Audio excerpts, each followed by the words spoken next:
What is up, yo? Oh my gosh, my hat's all messed up. What up, y'all? It's supposed to be a Commodore's hat, but it's not. It's not high enough. What up, y'all? It is, wow, what a Saturday, huh?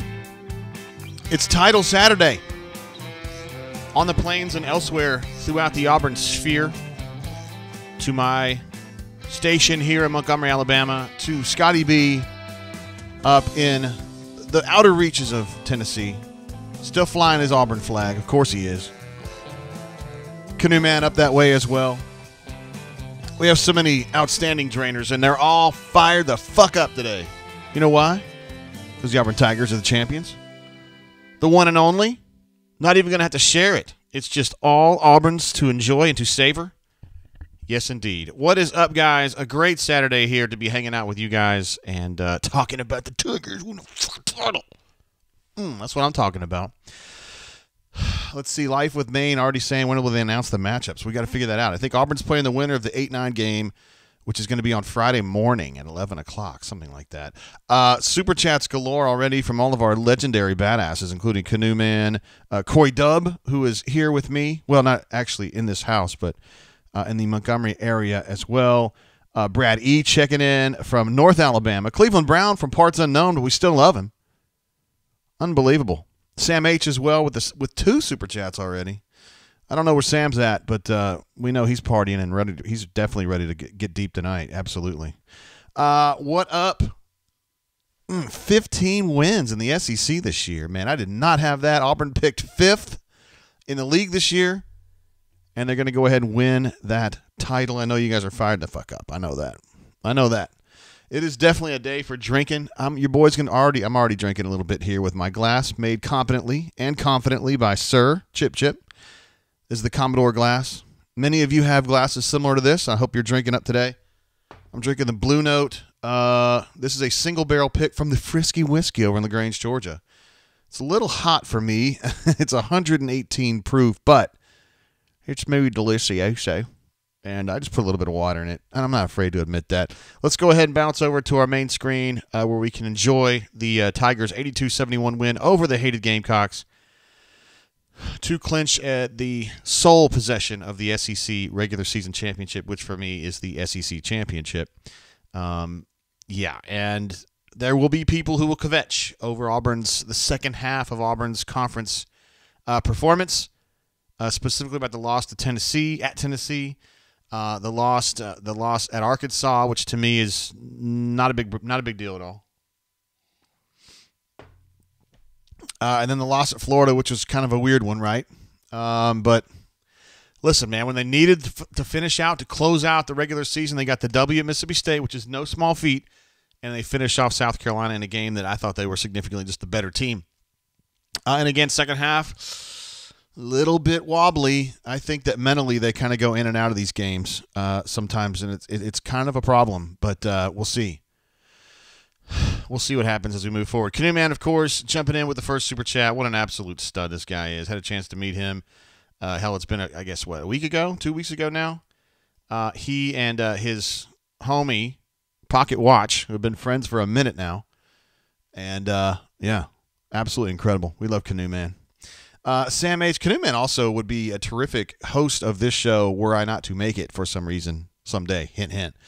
Sam H. jumps in with an I love you guys, War Eagle. Sam H. was a notable absence from our last show, but we're glad he's back. I'm sure he had a very, very good reason, because any reason's good enough. But we love you, Sam. We're glad you're here, bro. Coy Dub, as mentioned before, the aforementioned Coy Dub, live from the greater Montgomery area, and also a man who knows good music, in my opinion. REO Speedwagon, other stuff. I don't know if you need more than REO Speedwagon. You could make a case that that's all you really need. For people in a certain age bracket, I'm just saying. Let's see what else. EU Taxman's in the house. He asked me earlier what I was drinking today. No, he was asking what everybody's drinking today. He's drinking that Seagrass barrel, which I have seen but not partaken in. Maybe I should consider that. I have the Armida here, and I've thought about the Seagrass, but actually the name kind of put me off, Taxi. I don't know. My man Scotty B in the house, mentioned him earlier. Cleveland Brown jumps in with a super chat. This is Ward Eagle JG, outright champs, just dropping a super chat currently at the range with the boys. Cleveland Brown, we love you, brother. Of course, Cleveland is a big-time supporter here and on the bunker at auburnsports.com. It's just generally all-around supportive dude. Sends me emails, and they're always nice. He doesn't ever call me names. That's my favorite thing about it. Sam H. jumping in with another super chat because this guy's an absolute animal. Breaking news, SEC home teams play well at home. Can we get somebody to look for a second or third source on that? If you guys would just do anything to help the show, that would be wonderful. Don't worry about it. If you have time, squeeze it in between the donuts. I don't give a shit. Blake D., last name redacted to save his anonymity, says, what up, Auburn family? Much love and congratulations for the outright SEC crown. And to the UK fans who may be watching, another year Kentucky didn't win. It's so sad. Brad E. jumping in from the greater Madison area says, did Brian Harsin give you that hat, JGT? Well, if he did, obviously that'd be a huge problem. I would have to send in forms in triplicate to the American Sports Writer Association to make sure they knew that I was being completely controlled by hat wear. Mayor Mix-a-Lot, who was an absolute bunker legend, came to the bunker bourbon tasting in Montgomery. And another, I believe, Montgomery area person, legend, I should say, SEC Champs Appreciation Fund. Got to watch the quiet ones. Mayor's kind of a quiet one. But, of course, he is loved. Life with Maine, War MF and Eagles, biatches. We are the SEC Champs, baby. We got an applause for that one, absolutely. B. Parm in the house as well. What up, bro? Glad to see you. MW Dunk from the outer reaches of the, well, we won't call it suburban Tulsa, but in the northeast corner of Oklahoma. Jumping in, says, love you, Jay. Ward Eagle, SEC Champs. My man right there. We had him on the air, I think, during, was it football season, MW Duncan? And I loved having you on, bro. It was a lot of fun. Let's see. Chip says he's drinking the Four Roses Small Batch Select. What a badass. When I see that at ABC down where I mean, you're in our state too. That's an automatic buy right there. No questions asked. Ravine jumping in again. Channel legend. All-time badass. Currently headed south on I-65. I'm telling you, this guy's moving around all the time. What a great way to end the regular season. Still haven't played our best. Glad we started to feel ourselves again. My man, he's an optimistic fan. I like that about him. Not 100% sure I agree, but that doesn't matter. Ravine doesn't need to be disagreed with. I think Auburn's played well. Better than this before, earlier in the season, but they're playing a little bit better right now. I just like to see more out of Al, you know what I mean? I know you guys feel the same way. Auburn unit, let's see, MW Duncan says he's traveling everywhere now. Uh-oh. That means he's moving up the ladder. Yeah, that's what you do, man. Auburn unit says, stoked to see Lior and Simo get some minutes today. I think it made a difference in the team chemistry in a positive way in the first half. Would have liked to have seen them more in the second half. Yeah, so Simo had 2 turnovers, and, buddy, that's a wrap. One thing BP's going to do is if he gives you an opportunity to play and you turn the ball over, I mean, you're gone. That's it. I also would love to see Simo play a little bit more because of what Al is right now. But Al's defense, I thought today was really good, and I thought his rebounding was at least solid. Had a couple turnovers there late because I had already written it in my column that he was having a good day, no turnovers, and then he had 2 in the last 7 minutes of the game. And it was like, it was one of these right here. Like, come on, Al, work with me, hey. But I thought his defense was really good today, and that's a consistent thing with Al. His offense is not there. He's just out of sorts, I guess. I don't know what to tell you about that. James B. says this team has straight toughness, capital S, heart, and a lot of fight. I would agree with that. This team is tough. I think mentally they kind of wax and wane a little bit, but they are tough. And when it comes time to kind of double down and get their shit straight, they tend to do that. And I think that's a very good thing. I think it's a very good trait to have going into the postseason.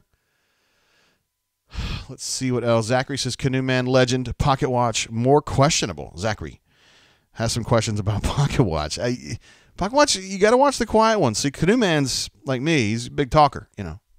Pocket watch, he's the guy that sits over in the corner and just kind of analyzes, you know. You're never sure where he's coming from.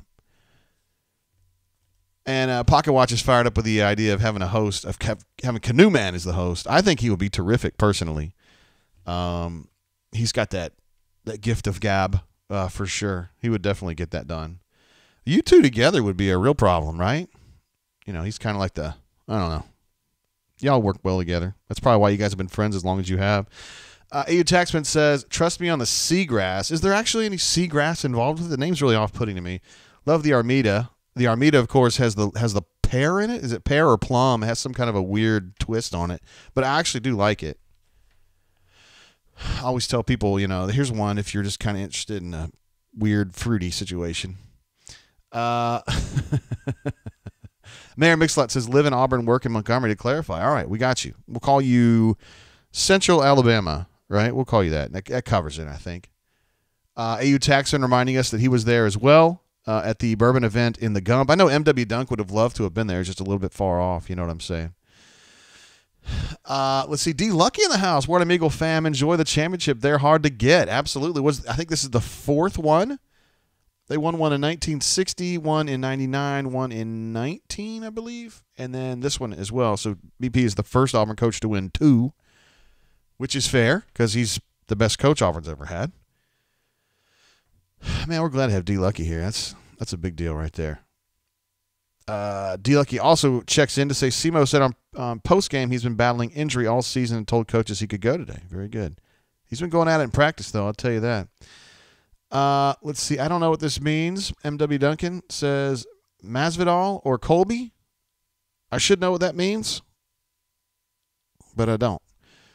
So fill me in, brother. I'm sorry about that. My man. I love that you're moving around, though. I mean, you were already a big deal, but I guess that means you're a bigger deal, which is what I love to hear. I love everybody moving up. Hey, man, y'all being cooler and better and more awesome doesn't mean that I'm any less awesome. We can all concurrently be awesome. Chip says Jabari and Walker Kessler, legendary legends. We're going to give them the applause for that. That close win by 2 at Georgia was the difference in sharing in the whole friggin' enchilada. Yeah, I think you're right. And that game was a mess. Oh, talking about the UFC fight. That explains why I didn't know. I'm not as into that, bro. And MW Duncan says he's betting the house on Masvidal. All right. Well, I've got that. If I have to lay down a bet on the UFC fight, I know who I'm going to put it on. Of course, Ravine jumps in and says the other guy. It's all part of it. Okay, the game today. Let's go ahead and blow up this. I'm going to lose you guys for a second. Go ahead and blow up this box score a little bit here. To me, this was just kind of an average performance from the Auburn Tigers. They were okay-ish. I think they won this game more or less because they're just better than South Carolina. A lot of mental lapses in the second half. I thought the first half they did a really nice job, particularly in the last 10 minutes of the first half, just kind of stamping down South Carolina's generally weak offense, and then they went on spurts in that first half and really closed out the first half with a nice run. They were up, 17 at the half, and you're thinking, cruise this bad boy, finish it out, and go home. But they had, I think, 3 runs in the second half where South Carolina either had 7-0, 8-0, 9-0, like 16-4 runs, and just mentally. Now, part of that could be, say, hey, JG, they know they can win this game. They've got sole control of the SEC championship on the line here. They know there's going to be a big celebration at the end of this. Like, mentally, they're just not as acute as they could be, and you're probably right about that. But listen, man, from this point forward, well, not necessarily this point forward, once you get through Tampa, every game has got to be like you're scratching for life. You're on the edge of that cliff just holding on for dear life and trying to get to the top.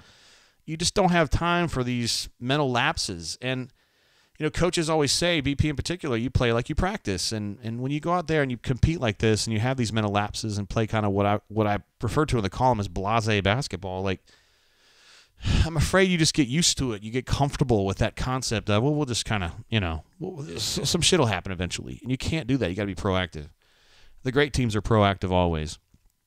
I think Auburn can do that, but they didn't show it today, really. But the bottom line is that in the second half, even though they conceded ground, and I didn't think they played that great, they still made the plays when they needed to. Zepp had a nice and one bucket there around the 11-minute mark.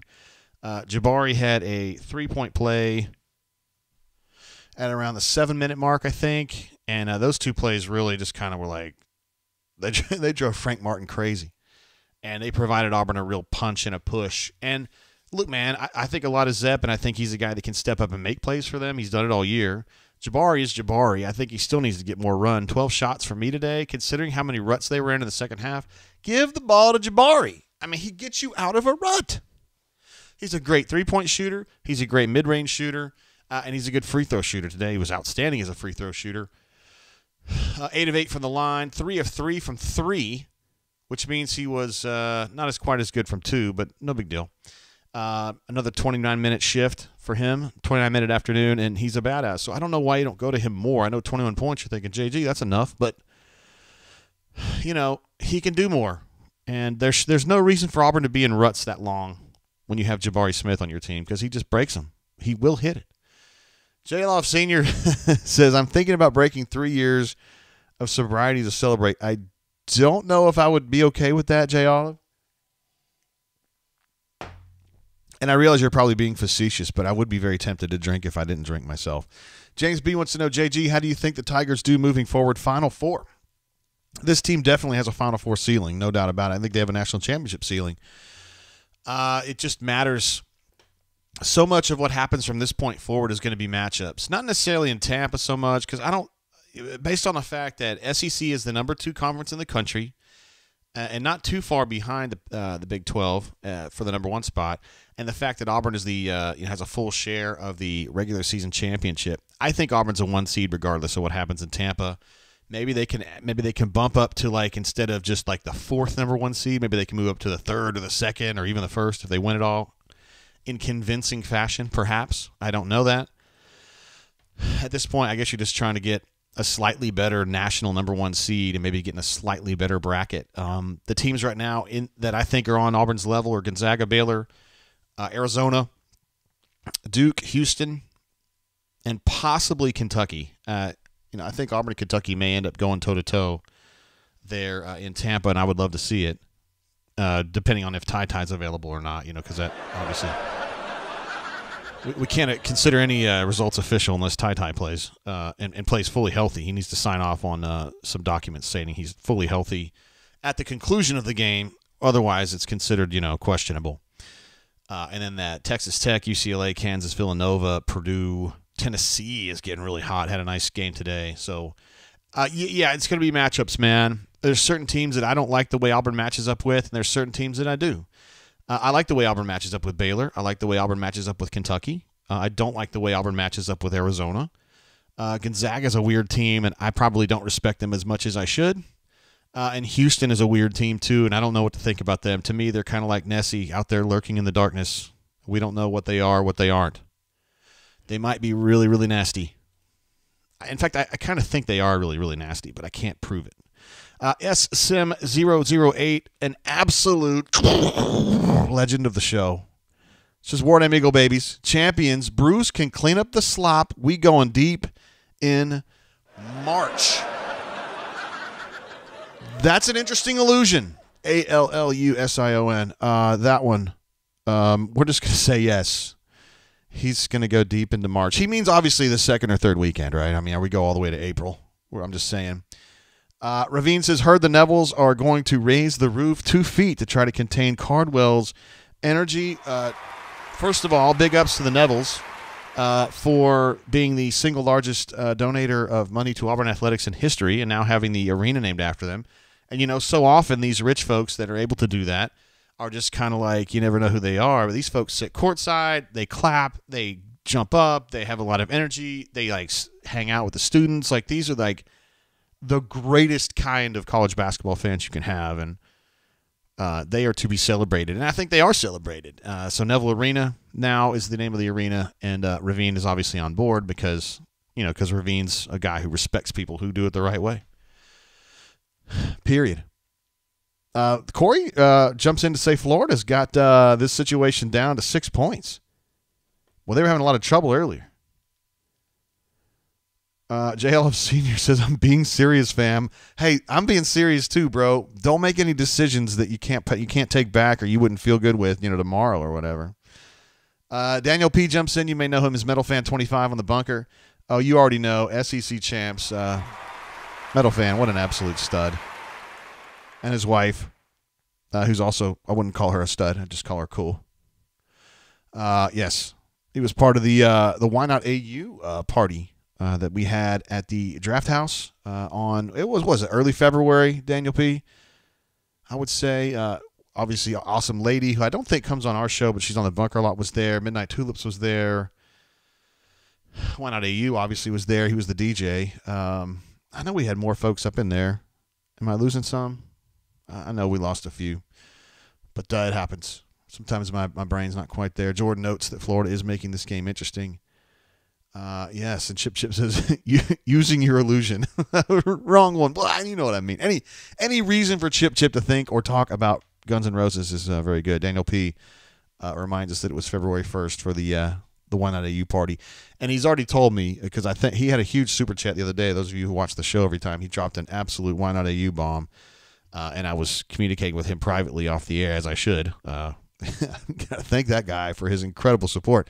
And he was saying they are going to have a big throwdown for the Penn State game this year, the football game.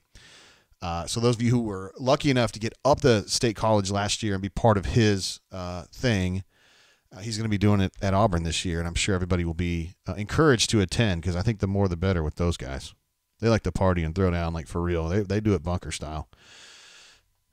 Canoe Man jumps in and says, did everyone see Cardwell doing the worm post game? I didn't see that, but I can see that in my head. Yeah, he would be the right guy to do it.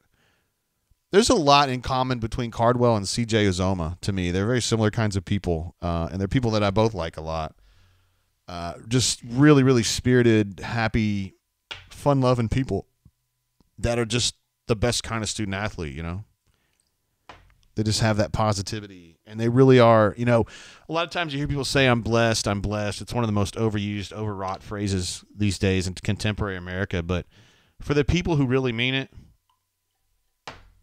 it's a great thing to hear people say, and Dylan Cardwell means it, man.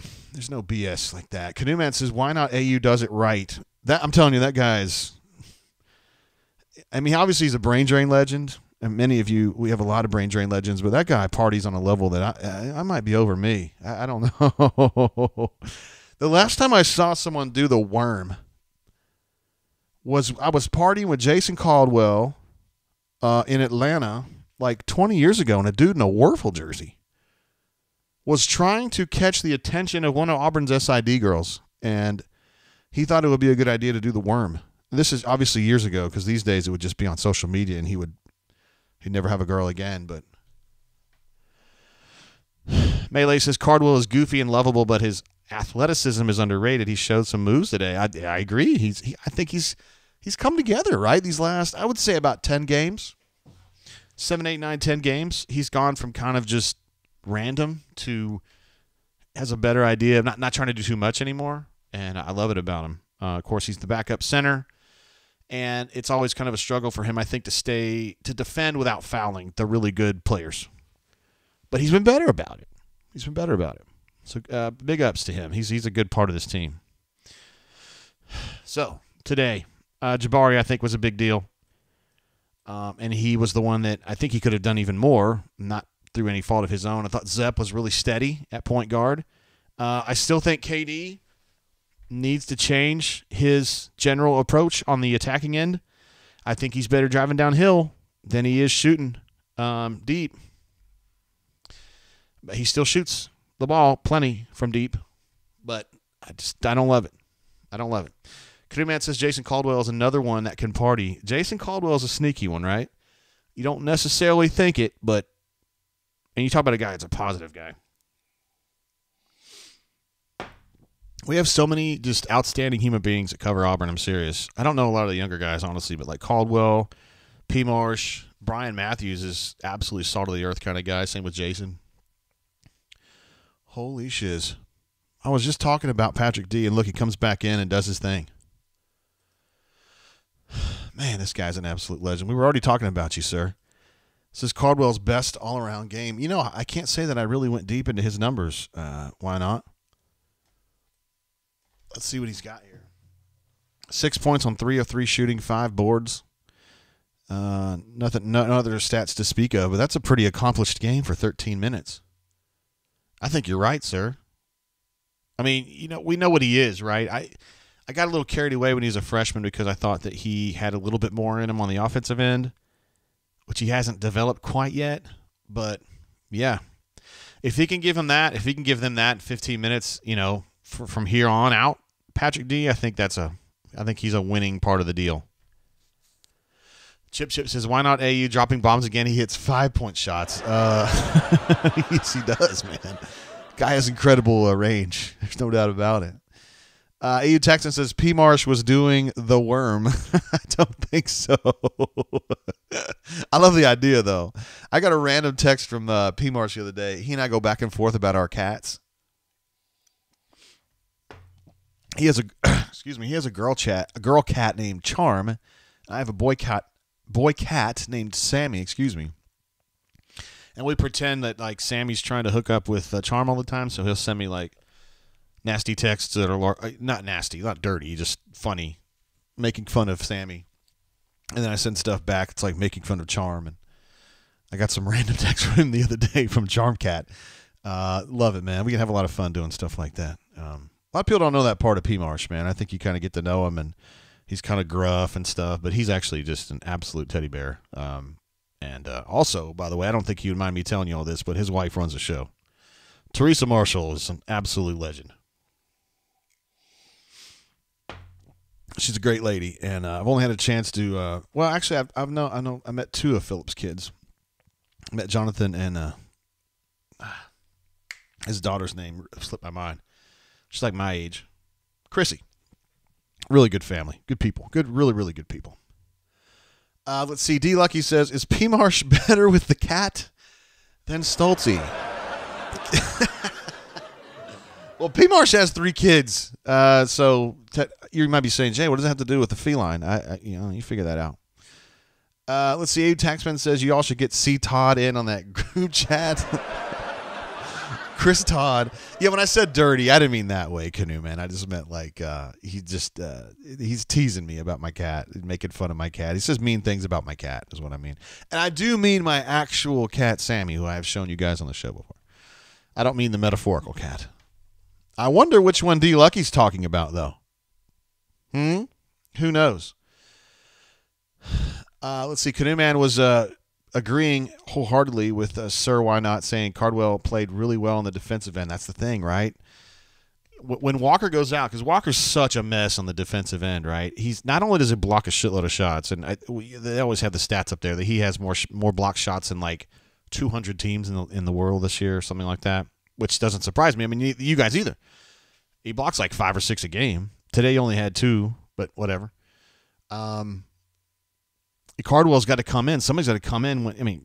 Walker can't play the whole damn game. And so it used to be you put a 44 in there, and it was like he's just going to hack people, and he doesn't move his feet. And like he's more of a nuanced defender now. So I think you guys are right on. SSim008 Legend says thought BP was going to lose it when Jalen lost the ball in the backcourt. He's so good with these youngins. Yeah, it was an unusual mistake for Jalen. Jalen's usually so technically sound, and I wrote about that just a little bit in my game wrap, and I talked about the 2-2-1 pressure that South Carolina showed in the second half. It's kind of a full court zone pressure package. Kind of messed with Auburn a little bit, more than I thought it would. It coaxed Jalen into making a mistake, and it coaxed one from, I think, Zep. Zep kind of got pinned a couple times. He was able to get out of one of them, and the other one he didn't. And I just think some of the teams that they face in the NCAA tournament, and God knows who they're going to be. I mean, these teams in like the first round, second round, third round, who have the ability to do some of that zone pressure stuff, I think they're going to see some of the tape of this game, and they're going to at least take a shot. At least, hey, we're going to commit to 3 or 4 possessions and just see what we can get out of it. I don't think it would be like an aha moment for anybody, like the way it was when Utah played Arizona, the boxing one like 15 years ago in the NCAA tournament, just absolutely railed Arizona. I don't think it's that kind of a deal. But just because I think Zep is so confident with the ball, Wendell's a good pressure breaker, Jalen's a good pressure breaker, Jabari's a great pressure breaker. So like statistically, they probably don't have much trouble with it. But today it was a little wobbly. A little wobbly on that. Melee says, little reset from Melee. Moving into March, everyone needs to remember we are what we are. We are not about to see anything magically transformed. But if we put together some games, we have a shot.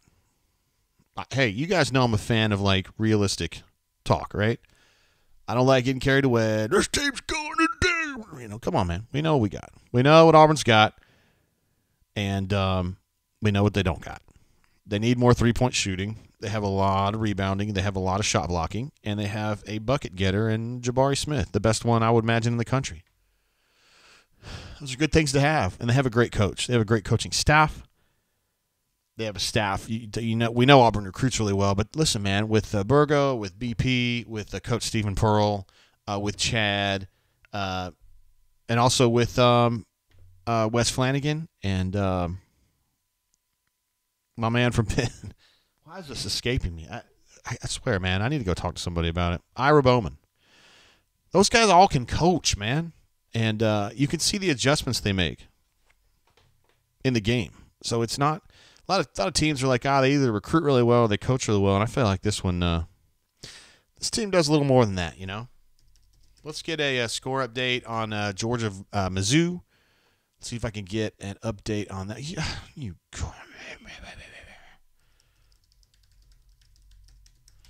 Let me type this in real quick. Georgia, Missouri. I got Missouri up 9. And I'm sorry, Georgia up 9 at halftime. Other scores from the league: LSU beat Alabama in overtime, which is nice.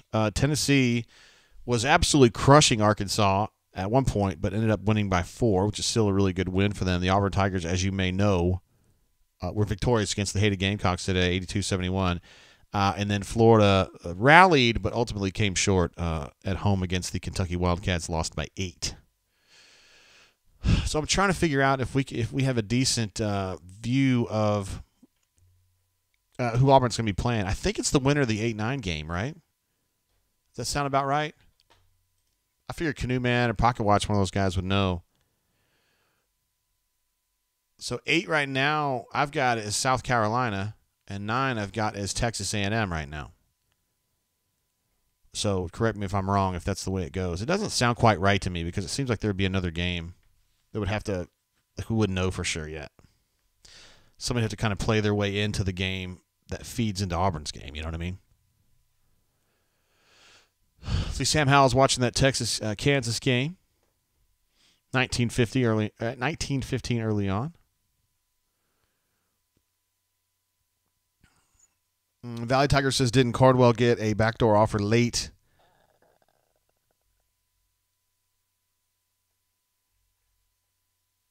Oh, wow.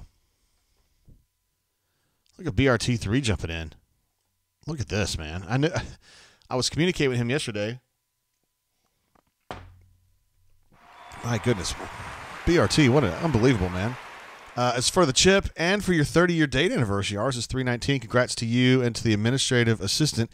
Yeah, I had tweeted that out yesterday that my wife and I we had our first date 30 years ago yesterday. We actually went out on a grab-a-date on March 4th, 1992. We went to a Logan's Roadhouse. It wasn't like an actual date. It was like a sorority event. And so we went to a place of her choosing because it was her deal. And we went to a Logan's Roadhouse in Lexington. It's the one on South Broadway, if you guys are familiar with Lexington. And went on our first date there. It was the first time we'd ever gone out anywhere together. And so last night we went to the Logan's Roadhouse in Prattville, Alabama, and celebrated and had a very interesting dinner, to put it lightly. But I tweeted out a picture of Courtney and I last night, and BRT, I don't want to say your real name, messaged back and was like, hey, my wife and I are having our 30th on 3/19. I thought, that's badass. Like, you know, two couples like us and them, like, getting started almost the exact same time. You kind of been through all the same life struggles that we have too, you know, all the weird things that have happened in the world. Raising kids in an increasingly difficult world. Anyway, dude, appreciate you, bro. That is very, very generous. Thank you for that. And yes, the championship is a really big deal, right? Yeah, so I want to tell you my real quick story. You guys, I mean, because I like telling weird stories when we're on here, but so we're at Logan's last night, and there's a lady sitting next to us, and there's a table behind us of some younger cats. I don't know, maybe like late teens or early 20s. So the younger people behind us leave, and the lady who's sitting next to us, she goes and she procures a straw from the table. She just went and took it. And I'm thinking, why would you want to use straw? Not a wrapped up one, like out of the cup. And she wraps it up and puts it in her purse. And left.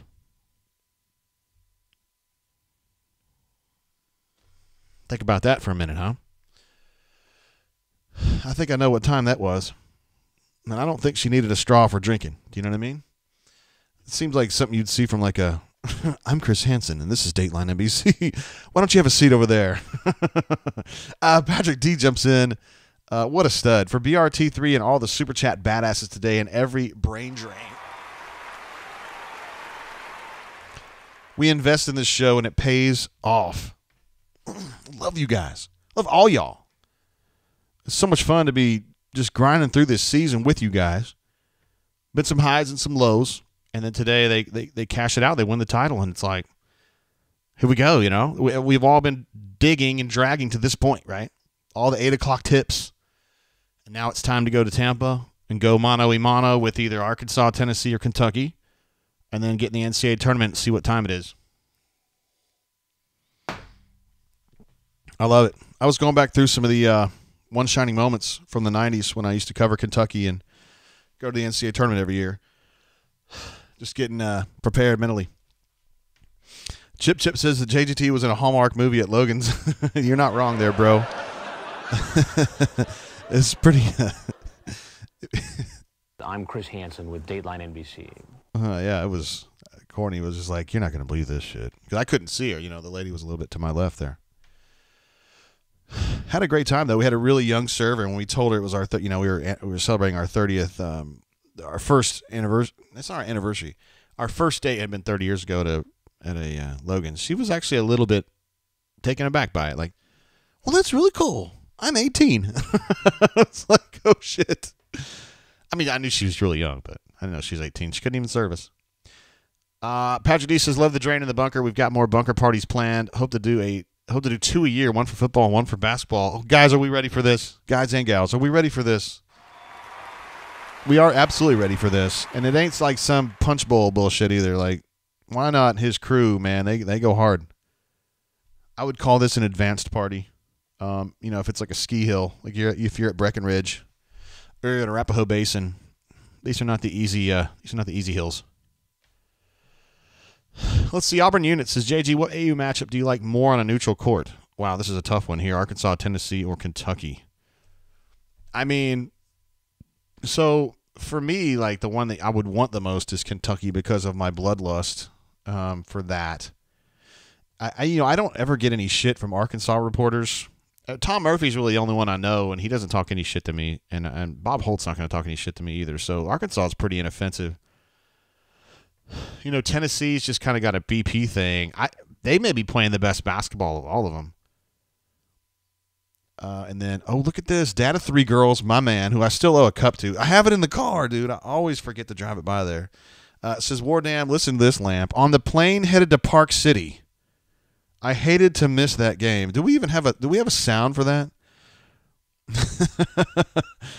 No, we don't have a good. Do we have a sound for going to Park City? Do we have a sound for that, guys? Put the donut down and let's figure out a fucking sound for that, okay? What do you mean I can play that one?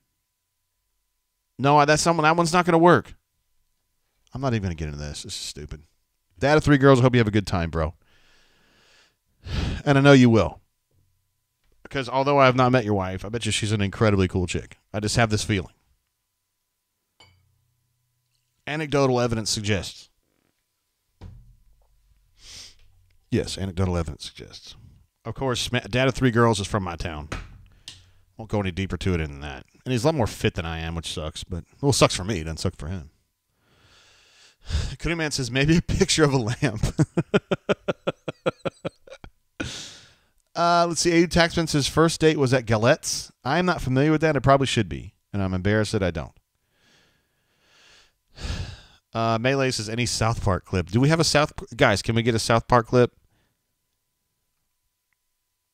We don't. Okay, great. Thanks, guys. You've been really amazing. We've talked about the underpants gnomes like 10 times, and I've asked you guys to get it, and you don't do shit. What am I not paying you for? My God, what is the deal? Well, listen, if there's a lamp championship, we know who would win it, and it would be Sir, Dad of Three Girls. Ladies and gentlemen, this is the main event. Introducing in the red corner, the champion of the world, Mr. Sandman. Yes, a little punch out. That's the best we can do here on short notice, guys. I'm sorry. Blake D, last name redacted to protect his anonymity, says, we love you, JG. I love you, Blake. I'm glad to have you here, bro. Let's see. D Lucky says, nah, I wouldn't know about Galettes. That's Bam Bam territory, which means, you know who would be at a Bam Bam event? I'm Chris Hansen with Dateline NBC. Yeah, Bam Bams. Feels like a stranger, says Phase 3 Profit. You know what I'm talking about, bro. Phase 1 is collect underpants. Phase 3 is profit. Hey, guys, what's Phase 2? Phase 2? And then they're pushing along the cauldron, and they drop it on Kenny, and they go, oh, shit, we killed your friend. Back when it was funny. Back when South Park was really, really funny. It was like new. It was crazy at the time. Look at this. Dad of Three Girls just says, no. Not only am I a badass going to Park City, but I'm going to drop a super chat too. Why not? I love it. Thank you, sir. And you know I still owe you. Courtney gets on me about it. When she opens my trunk, not my proverbial trunk, I'm talking about the one in my car. She goes, oh, you still got to give that to him? I'm like, yes. Yeah, I do. I'm okay. Here's the deal. I'm putting it on wax right now. I'm going to do it next week. I'm dropping it next week. It's going to be either Monday or Tuesday. I'm just going to literally go over there and put it down. And I'm going to be one of 500 people that week that say, I would like to drop something off for Dad of Three Girls. And they say, yeah, whatever. Put it over there in the other stash of boxes and other assorted items that people want to give him. But maybe it'll be one that really, really gets through to him. I don't know. He deserves it. He had a great game. He called it. If you guys remember, he had a football game where he was like calling exactly what was going to happen before it happened. He was like with Miss Cleo or something. I don't know. Corey Deb said, why would she open your proverbial trunk? Do we have a sound for that, guys? I want to wrestle you so freaking bad. Not bad. It's not bad, guys, to be honest with you. Okay, let's see what else we want to do here. We definitely want to go over and take a look at the Ken Palm latest. The win over South Carolina really wasn't very high stakes for a win, right? It doesn't really matter too much to a Ken Palm perspective if Auburn wins that game because South Carolina is not great. But we will take a look at the top chunk. Why am I saying chunk? Jay, don't you have a more effective word to use there? Dad of Three Girls says office will be open 8 to 5. Noted and will be dropped off. I feel like I'm going to be the guy from Christmas Vacation who's like, yeah, put it over there with the others. I'm just kidding. I know it won't be that bad. Let me go over here to my box score page, and we will take a look at the top Ken Palm teams as of this exact moment. This very, very moment right here. So Gonzaga is almost certainly going to be a number 1 seed. Baylor, to me, is almost certainly going to be a number 1 seed because they're going to be the regular season champions in their league. And that's a great league. That's the number 1 league in the country. So those two are locked down. And then so for me, it's going to be kind of and I think Auburn's got a number 1 seed locked up as well. So that's 3. So that leaves Kentucky. Well, no, not Kentucky. Arizona, Duke, and Houston duke it out for the last one. And I mean, it's just kind of a question of which one you like the best there. Yeah, I don't know. I don't know enough. You know, obviously, I'm in like PTSD mode with Duke. I hate Duke so much, and I can't even look at them rationally or think about them rationally. So fuck them. Houston, again, as I mentioned, they're like the Nessie for me, the Loch Ness Monster. I don't know what it is. They might be really awesome, or they might be a burnout in the tournament. I can't really tell, but I'm worried about them. And Arizona is just like this towering team with like 4 dudes that are 6'9" or higher. So, yeah. Pocket Watch updating us. Let's see. That's probably a baseball score. Yeah, no, softball. Excuse me. Auburn softball with the bases loaded. Auburn's up 3-0. All right, that's good right there. Melee wants to know, how did I steal Mike Leach's hat? This is supposed to be my Commodore hat. You'd be surprised when you look on the internets for, like, Commodore hat. They try to give you Vanderbilt shit, which I don't want at all. This is the closest I could do. And I got the Commodores I don't think would have white hair either. So this is probably not good. I need to do better. I didn't want to just get the Jack Sparrow thing, though. He's a Commodore, I guess, in theory, but he's not really, he's not really what I'm talking about. Brad E. jumping in. our main man from Greater Madison, Alabama, up there with several other legends. Although Real Deal AU, Brady, I don't know if you knew this, but he very much distinguished himself as a Huntsvillian a couple shows back. He does not harbor resentment toward our friends in Madison. However, he is a Huntsvillian. I don't know if you knew that. He says, who is covering the baseball game in Madison? Caleb, maybe? It's not Christian. And I know Stoltze's at the basketball arena. I know BMAT's at the basketball arena. So there's your answer. We've got certain elements to be determined. We'll leave it at that. So those are the teams I think that are going to be competing for the big tasty seed. So Auburn, you would think, as a 1, they're going to be in a regional with either the lesser of, let's say, I think it'll end up being Auburn, Baylor, Gonzaga, and Arizona as the number 1s. So that means Auburn would probably be playing around with like a UCLA, Texas Tech, Kansas, Villanova as a 2. And of those teams, I would be most concerned about Texas Tech. That team weirds me out. Them and Houston just weird me out. I don't know. Brady reminds me that the Madison game is Tuesday, and he wants to know why I wouldn't know already who's going to that game. Hey, man, we just kind of go day by day here, brother. All right? So we'll figure it out. Chris S. comes in here. He wants to just drop one on this, Brady. It says the metropolis of Huntsville. I almost feel like he's being sarcastic. And I don't know which side of the debate he's on. We'll have to figure that out as we move along. Let's see. Corey Dubs says baseball is up 7-0 on the Rhode Island Rams, top 5. That's good. Melee says don't like seeing UCLA either. Yeah, they have 2 like problematic. They have a wing and a really good shooting guard. Johnny Juzang, obviously, and I forgot the other dude's name. It's like a Hispanic name. Jamie Jaquez. Very long, very problematic out there on the wing. So they go 6'5", 6'7", 6'7", plus a 6'10" center who's just kind of there, but he's still 6'10".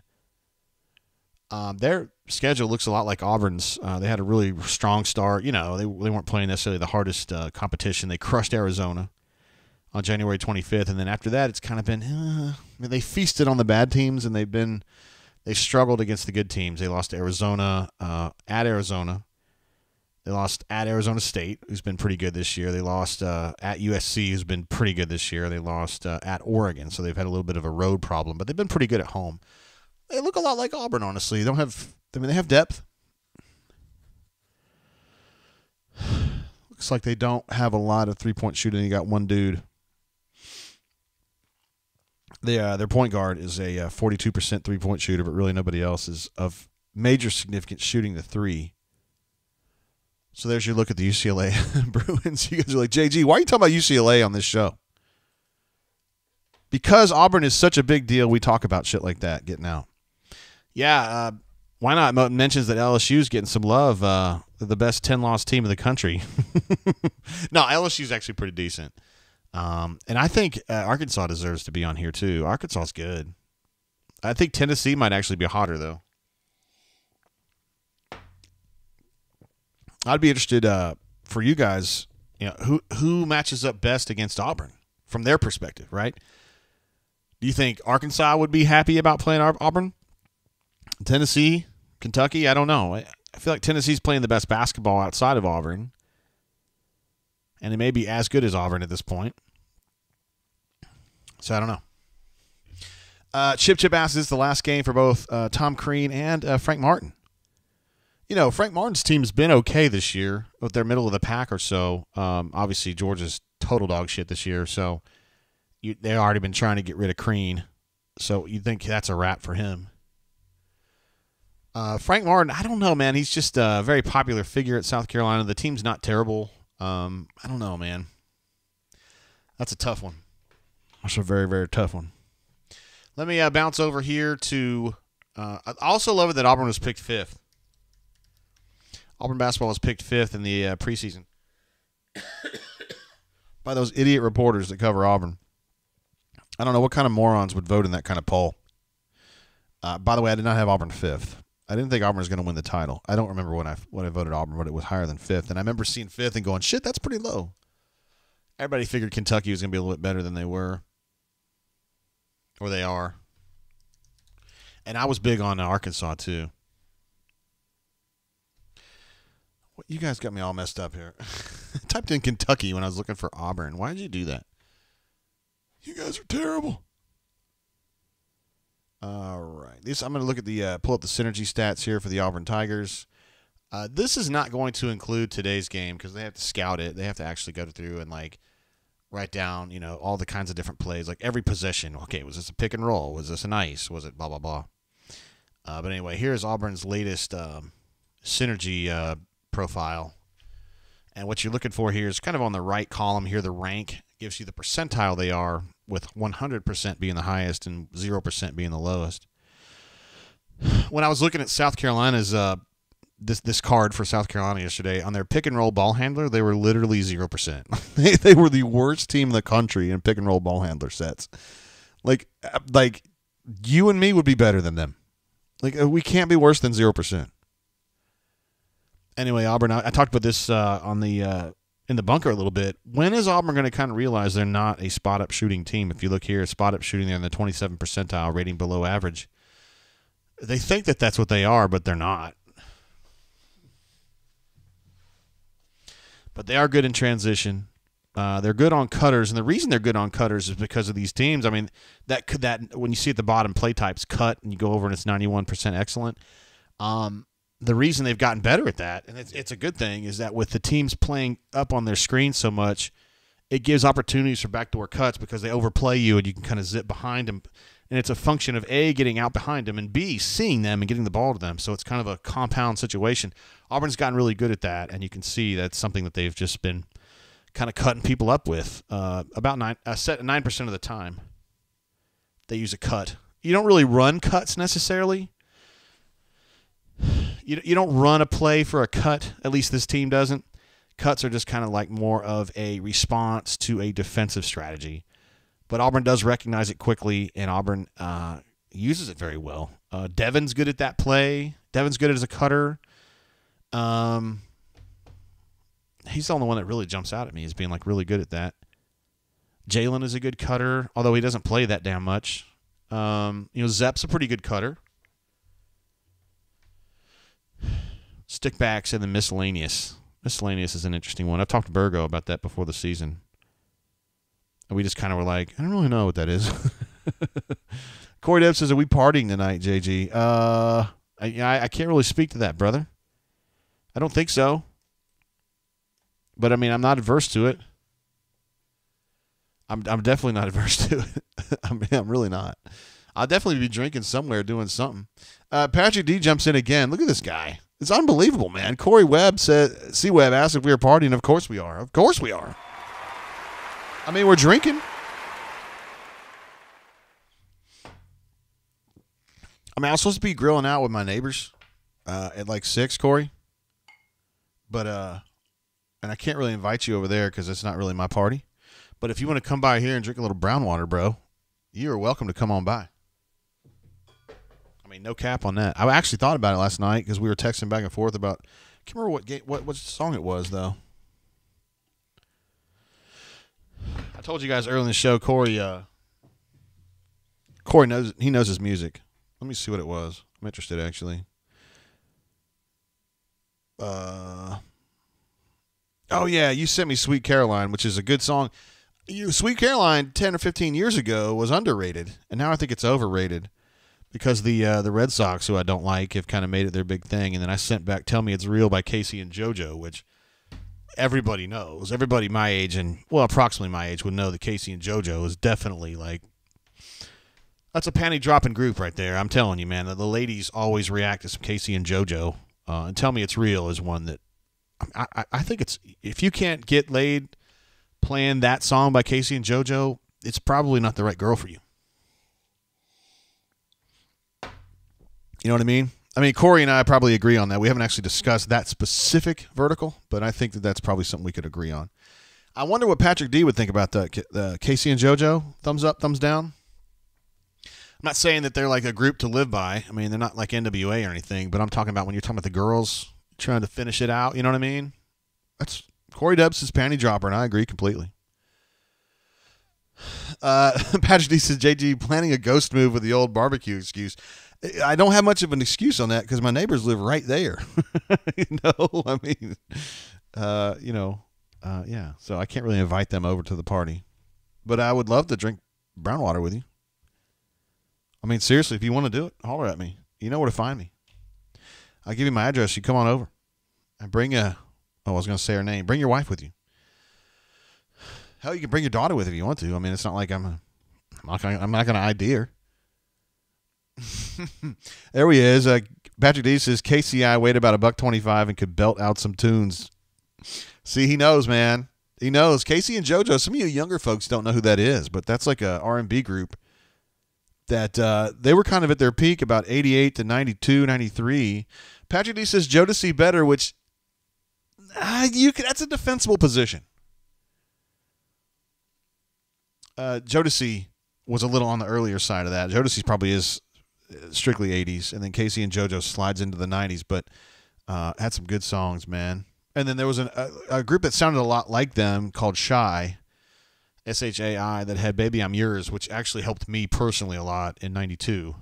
So when I was getting started with Courtney. So you draw your own conclusions. We didn't have a kid until 97, though. Nope, let me take that back. We didn't have a kid until 02. Don't tell her I said that. Got to work your way through. My man Hayden H is in the house. We love Hayden. Hayden was he started out here on the Brain Drain, then he's kind of moved over to the bunker. We love him. Says at work, but had to check in. War Eagle, dude, title today, huh, Hayden? It's a big deal. Yeah, absolutely awesome. We love you, Hayden. I hope you're having a good day at work, brother. Let's see. I Really Want to Meet You. It's another song. I've got a Spotify playlist that I made on here that I think is pretty damn good. It's called late 80s / early 90s pop soul. And it's got a lot of stuff from like Jodeci and Casey and JoJo. I got another Bad Creation on there because I like them a lot. L Cool J on there. The song Crazy by Seal, which is not necessarily soul. Well, I guess it is soul. It's not rap at all. Close to You by Maxi Priest is on there. Can't Stop by After 7. I'm telling you, man, these are clutch. For people that were trying to close in the early 90s, this is stuff you had to listen to. She's Playing Hard to Get by High Five. I'm telling you guys, this stuff came in. Anyway, check that out if you want to. There's one Jodeci song that it was Casey and JoJo that I was trying to remember that I like so much, but I forgot what it was. I'm not going to go too far on that. I know this is incredible video here. Jay looking up songs on his phone. I don't think I'm going to find it. Dadgummit. I'm not going to find it. At the playground. You know, that's where I met this cutie. I was listening to Aisha on my bike today. Yeah, I got on my bike earlier, bro. It's like 80 degrees here. Actually, it's probably warmer than that now. And I ride my bike around the neighborhood just to get some exercise, and I got a little speaker because you can't use headphones when you're on a bike, or else you can't hear cars. So I got a little speaker. All My Life. Fuck, that's what it was. AU Taxman. All My Life by Casey and JoJo. That's a great song. That's the one I was actually looking up just a minute ago. And I have a little speaker on my bike, and I just blast that music as I'm moving along. And Jordan Whitfield also had it correctly. Nice job. And I had Aisha playing. Oh, Corey Dub says Water Runs Dry by Boys to Men. I can't wait till the water runs dry. There were a couple other ones by Boys to Men. They had that Motown Philly thing going in the beginning, and you thought, okay, that's pretty cool. And they kind of slowed it down and went for the slow jams in the 90s, right? Or like like 92, 93, 94. They had a couple other ones that were just, I Pray for Someone Like You. It's good stuff, man. Belle Biv DeVoe, actually, Patrick D, I was listening to them some yesterday, and I've forgotten how much I liked Do Me. Which Poison is the great song, right? Which is an incredible song, but Do Me is like backstage, underage. The time was 6 o'clock on the Swatch watch. No time to chill. Like, that's some good shit right there, man. Patrick D thinks Seal's got a lot of pee, which I would tend to agree with that. Somebody mentioned this earlier about him bagging Heidi Klum, which I forgot who actually called that out on Heidi Klum. But the fact that Seal had hooked up with her so many times is, I mean, the guy's a legend. Heidi Klum's hot as shit. Deserves a lot of love. Seal does, a lot of respect. Boys to Men on Bended Knee. I'm down on bended knee. Yeah, that's a good one too, man. The girls love that. D Lucky says Boys to Men and Brian McKnight clutch. If you saw them together, if you took a girl to a concert that had both of them singing, you'd be over. It'd be over. Triple Wood says, how many miles you ride that May bike this morning? How many miles is a good question. So I did 6 laps around my neighborhood, which I would guess is probably a mile each. So 6.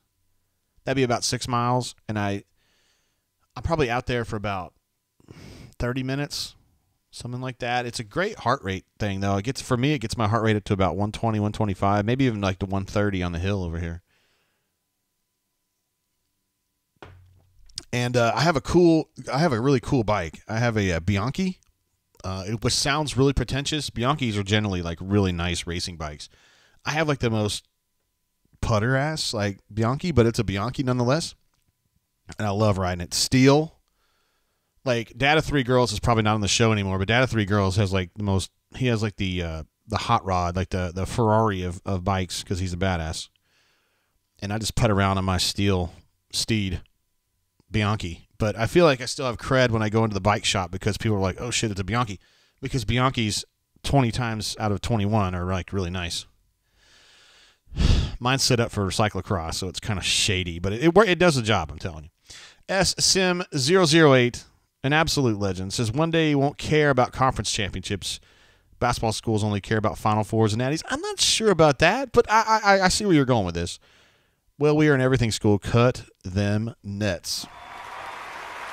They absolutely cut them down today, as they should. They deserve that. 15-3 in the conference is pretty damn good. And the league is good this year. I hear people talking about how it's the greatest league, and I'm not sure that's true, but it is a very good league. The SEC used to be kind of shitty, but it's not now. Let's see. Triplewood says, love riding my bike. Average about 13 to 18 miles per hour, depending on which bike. Here's the thing. I love riding bikes. And I just think for my body type, it's the best. It's a great way to get exercise, but I just don't want to get hit. So that's why I never go out on major roads anymore. My neighborhood continues to expand, but as it stands right now, it's about a mile all the way around. And depending on the day, it can be a very smooth ride or it can be a lot of cars. Because we have like a Barber Elite soccer practices here. Although I think they've moved to another field now, and it used to clog up the traffic, but seems like it's a lot better. Corey Deb says, why plays Neo Miss Independent lately? I don't know that song specifically, but Neo, I think he sounds a lot like Michael Jackson. All right, so Georgia was up 9 at halftime on Missouri. And now Chip says Mizzou just took the lead on a 3. They're up 54-52. Imagine this, Georgia taking a shit. I know this is very surprising to anyone who's familiar with the SEC this year. Fat Crack jumping in, my main man. I played some, let's see, I was going to say Call of Duty. It's actually Warzone, isn't it? I played with him the other day. I was trying to get back up with you, but I guess you guys had disbanded by the time I got back on. What's up, boss man? Ward M. Eagle, SEC champs. Let's get some dubs later on the island. I do have to tell you, Fat Crack, I'm ashamed to say it. Dad of 3 Girls says he's seen me riding. Are you in my neighborhood now? Do you live over here? Because I haven't seen you, bro. I know that you know a Bianchi when you see one, though, because it's got that Bianchi green on it. It makes me feel like a real man. Fat Crack, I got banned, bro. I told a kid in FIFA that he was being a dick, and he reported me, and I got busted. Seriously. So I got a 3-day ban. My ban is up at like 5 o'clock today. I know, man. I know. We hear worse in every game we play in. Every lobby is worse than that, but whatever.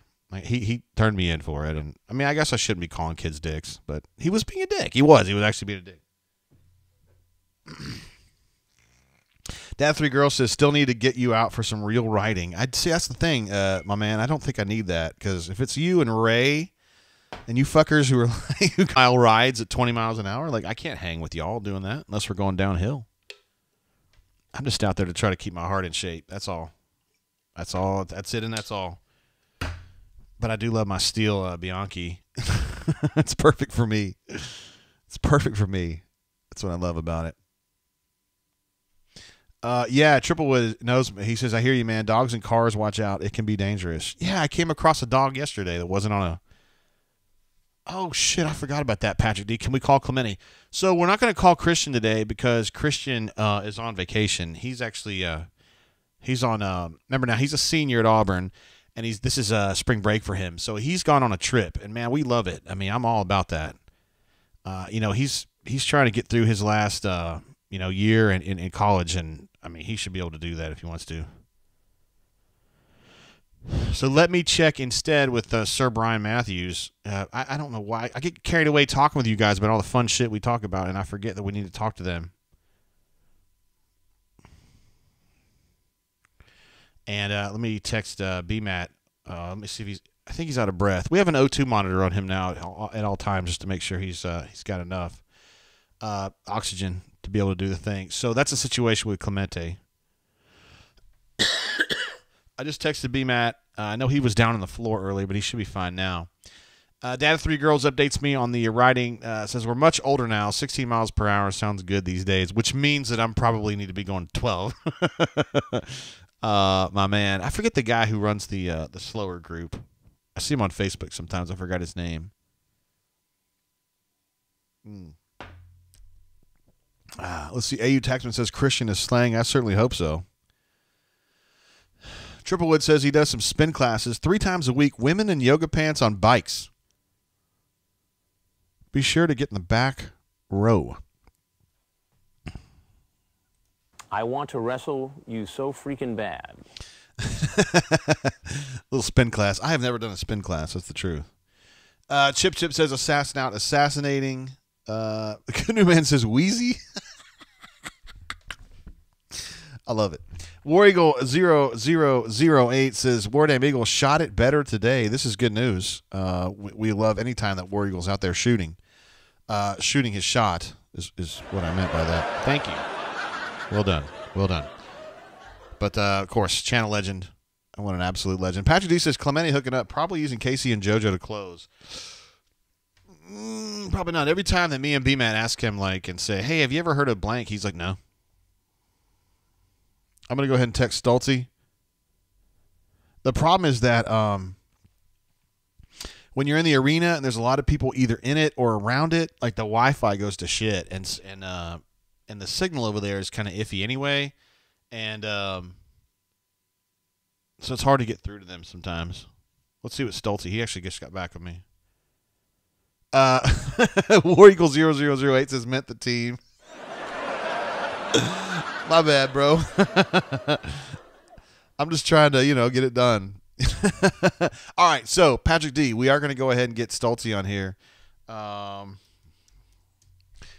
We'll go ahead and get. Is this? I think this is the number. Yeah, we'll go ahead. Now I got so mad. If you guys remember, we had the show the other day, and the Skype wouldn't work. Yes, sir. It is Sir Brian Stoltz. What's up, brother? Not much. How are you? I'm great. You were requested to be on the show, and of course, when I hear that, I know it's time to get you on the horn. Did they contact my agent first? You talking about Hugh Freeze or what? Yeah. Jimmy Sexton. Or is it Tate?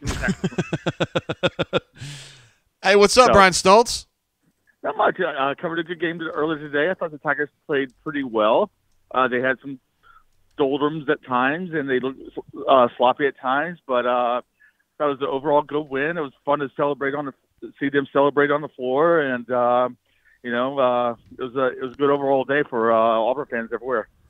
Yeah, I mean, you get a title, you get a win over Frank Martin. I mean, that's good. I think the refs were afraid of Frank Martin.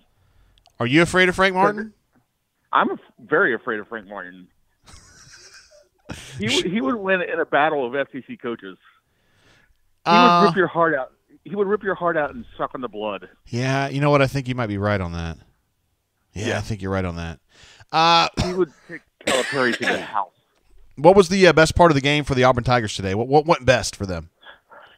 I think the start. I think they came out putting a little statement on South Carolina saying, hey, don't even think of an upset. And Jabari started out kind of strong. He kind of struggled in the second half, but that's probably due to the press they were running and him not getting the ball a lot. Yeah. Oh, guess what? I just hung up on him. Chip, you owe me a super chat now. Oh, I'm just going to call back. I did just hang up on him, like, for real. Chip, that was for you. And then I'm going to tell him it was a mistake on my end. But you guys are in on it. Now I can't get him back. He might still be talking.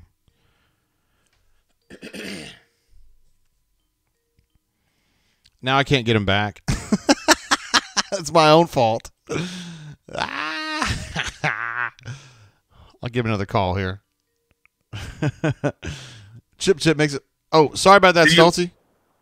Did you lose me? Yeah, my bad, bro. I just went on a soliloquy of epic proportions. I know. I caught like the first half of that. Oh well, I said again, their strong start to the game. I think that was the best part of the game. And then when South Carolina tried to make a comeback, I think they went on a 9-2 run. Katie Johnson, like he did against Mississippi State, kind of answered with 3, and then got fouled after making a steal. And it was a good game overall. A lot to clean up, I think, but I think with the rest between now and Friday, I think you're going to see a different team because they have 6 days to rest, and I think that's going to make a major difference. Ooh, okay. And then what was the most distressing thing about this team? What bothered you that they didn't do well? What bothered me? I think South Carolina had a lot of open threes. And I think Wendell Green, God bless him, he dribbles way too much. He tries to do too much. Alan Flanagan still tries to do too much. Alan Flanagan had a couple good rebounds. I will give him that. And Chris Moore gave him great minutes. So did Lior. Lior was in there like for 2 possessions, but can't forget him. But I think the defense on 3-point defense was kind of concerning. And again, getting beat inside. I think they out rebounded South Carolina, but there was times where that big guy from South Carolina was just dominating inside.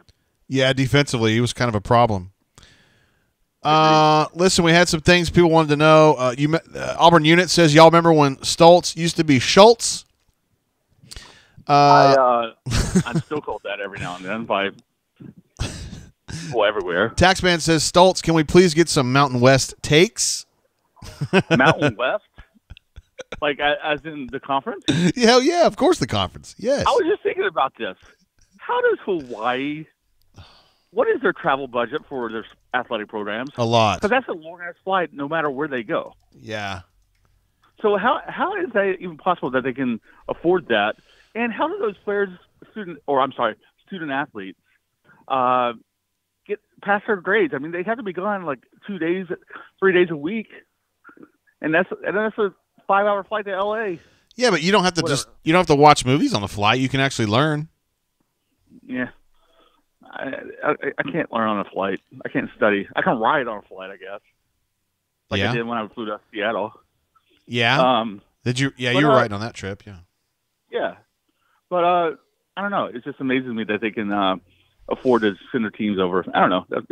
I saw their names pop up on the screen earlier today. Anyway. Yeah. Anyway. That's my Mountain West page. I think they're still in the Mountain West. Maybe they're in the WAC. I don't know. It doesn't really matter. It's just Hawaii. Yeah, it doesn't. They're the Rainbow Warriors. You know what I mean. All right, so it's going to be Tampa for the Tigers. They're going to play Friday morning. This means that the Auburn's games are going to be early in the day, which is good, right? Yes, I love that. Of course you do. Time to go to Ybor City at night. Yeah. Yeah, me and B-Man are going to rip it up. Yeah, maybe you guys will run into some cats. And I know you're very friendly with cats. You love felines. I don't like felines, but maybe I don't know. Maybe we'll go somewhere. I don't know. I've never been to Ybor City, so I don't know what it's really like. And you're also going to help a little bit with our friends at Missouri. You're going to write about them too, right? Yeah, and they're supposed to play on Wednesday. I would imagine. So I'm heading down Tuesday after the podcast. All right, that's going to be sweet. Yeah. So follow along, people. Follow me around. I might go to Busch Gardens one day. You don't like roller coasters, though, do you? I love roller coasters. Oh, okay. I knew that. I might have to have a couple drinks to force myself to get on them. Oh. But, yeah. I like roller coasters. I haven't been in an amusement park in years, though, so maybe I don't like them anymore. Oh. All right, we'll just learn on the fly. Yeah, I'll live tweet it. All right, Stoltz, I appreciate you, bro. Absolutely. And I will see you anytime. Tuesday. Sounds good. See you, bro. See you guys. Bye. There he is, Brian Schultz, checking in, of course. Hey, Chip, man, that was smooth, wasn't it? We went right on through. No problem. Auburn Unit says Brian Schultz is twice the reporter that Stoltz is. Canoe Man, I was a little bit late on asking about neck. My bad on that one. Melee says Stoltz wins the Best Drunk Employee Award. Still performs despite the obvious impairment. If only he could eat hot wings. No, he can't. He can eat them. He can definitely eat them, but he can't live through them. Mike G is here. I would imagine he's the one on the War Report handle. We love those guys, all of them, but we love Mike G especially. I told Mike G a couple weeks ago that he reminded me of Axel Witsel, the soccer player who plays for Borussia Dortmund in the German league, and I sent him a picture of Axel Witsel and his extremely hot wife, and I think he was happy with that. I think he was happy with that. Let me see if I can find that picture. We're going to get with Brian here in just a second, Brian Matthews. We'll type in Axel Witsel wife. Her name is Rafaela. Oh, man, that's like a low. Oh, yeah, here we go. Mike G, this will look familiar to you, bro, because I already sent this to you, but. Well, so I haven't hung out with Mike G personally, but that hair doesn't really remind me of Mike G. But the girl, I think we'd be fine with. Yeah. In fact, I think it would be better than that, probably. He usually wears his hair out differently, so he looks a little different. I don't know. Anyway, Real Deal's in the house. He says, "What's up, Wardam?" We actually were talking about you earlier, Real Deal, that you identify as a Huntsvillian. Canoe Man says, "Is this a new gal we adore?" Watch it, bro. Yeah, that you identify as Huntsvillian, even though you respect, obviously, the folks from Madison, which is good because we have some great Madisonians, as you know. Let's see. AU Taxman reminds Stoltzy, I should say, that no phones are allowed in the Champagne Room at Mons Venus. We're hoping that he doesn't go to the Champagne Room. I'm not sure that the Champagne Room is somewhere that Stoltz needs to be, like ever. I don't think that's a place where he's going to be doing his best work. In fact, I would argue that probably none of us would do our best work there, but Stoltzy definitely not. He would try to have conversations, and I don't think it's a place for conversations, you know. Anyway, War Report, Wardam JG. It is Mike G. I know that. Imagine the hot tub hirings if we had Axel Witsel and his wife doing the hirings. Completely agree with that. All right. Let me get B-Man on here.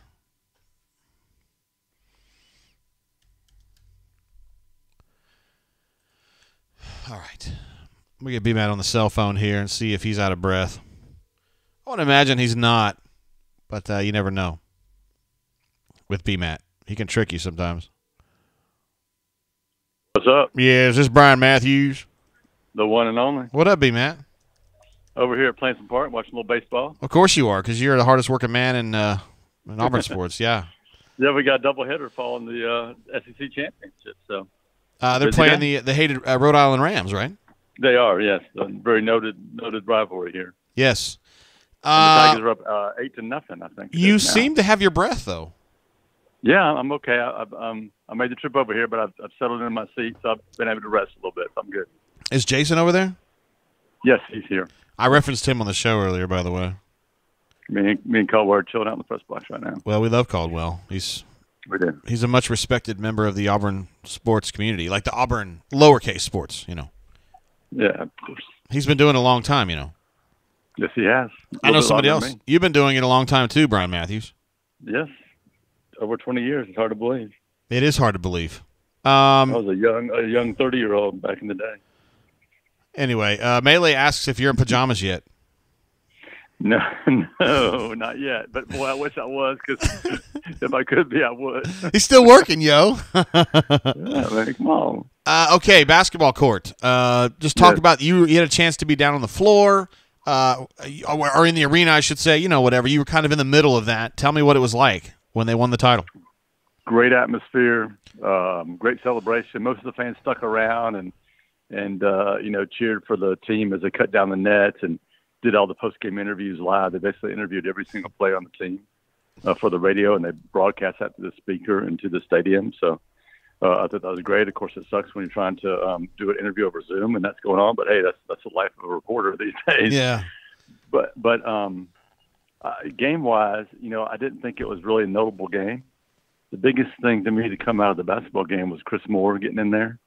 And Bruce said afterwards that a lot of coaches want to, cut down their rotations, or use less players in the postseason. He's the opposite. So I think we're going to see more of Chris Moore in the tournament, and, NCAA tournament, SEC tournament, and maybe even, some other guys too. We'll see.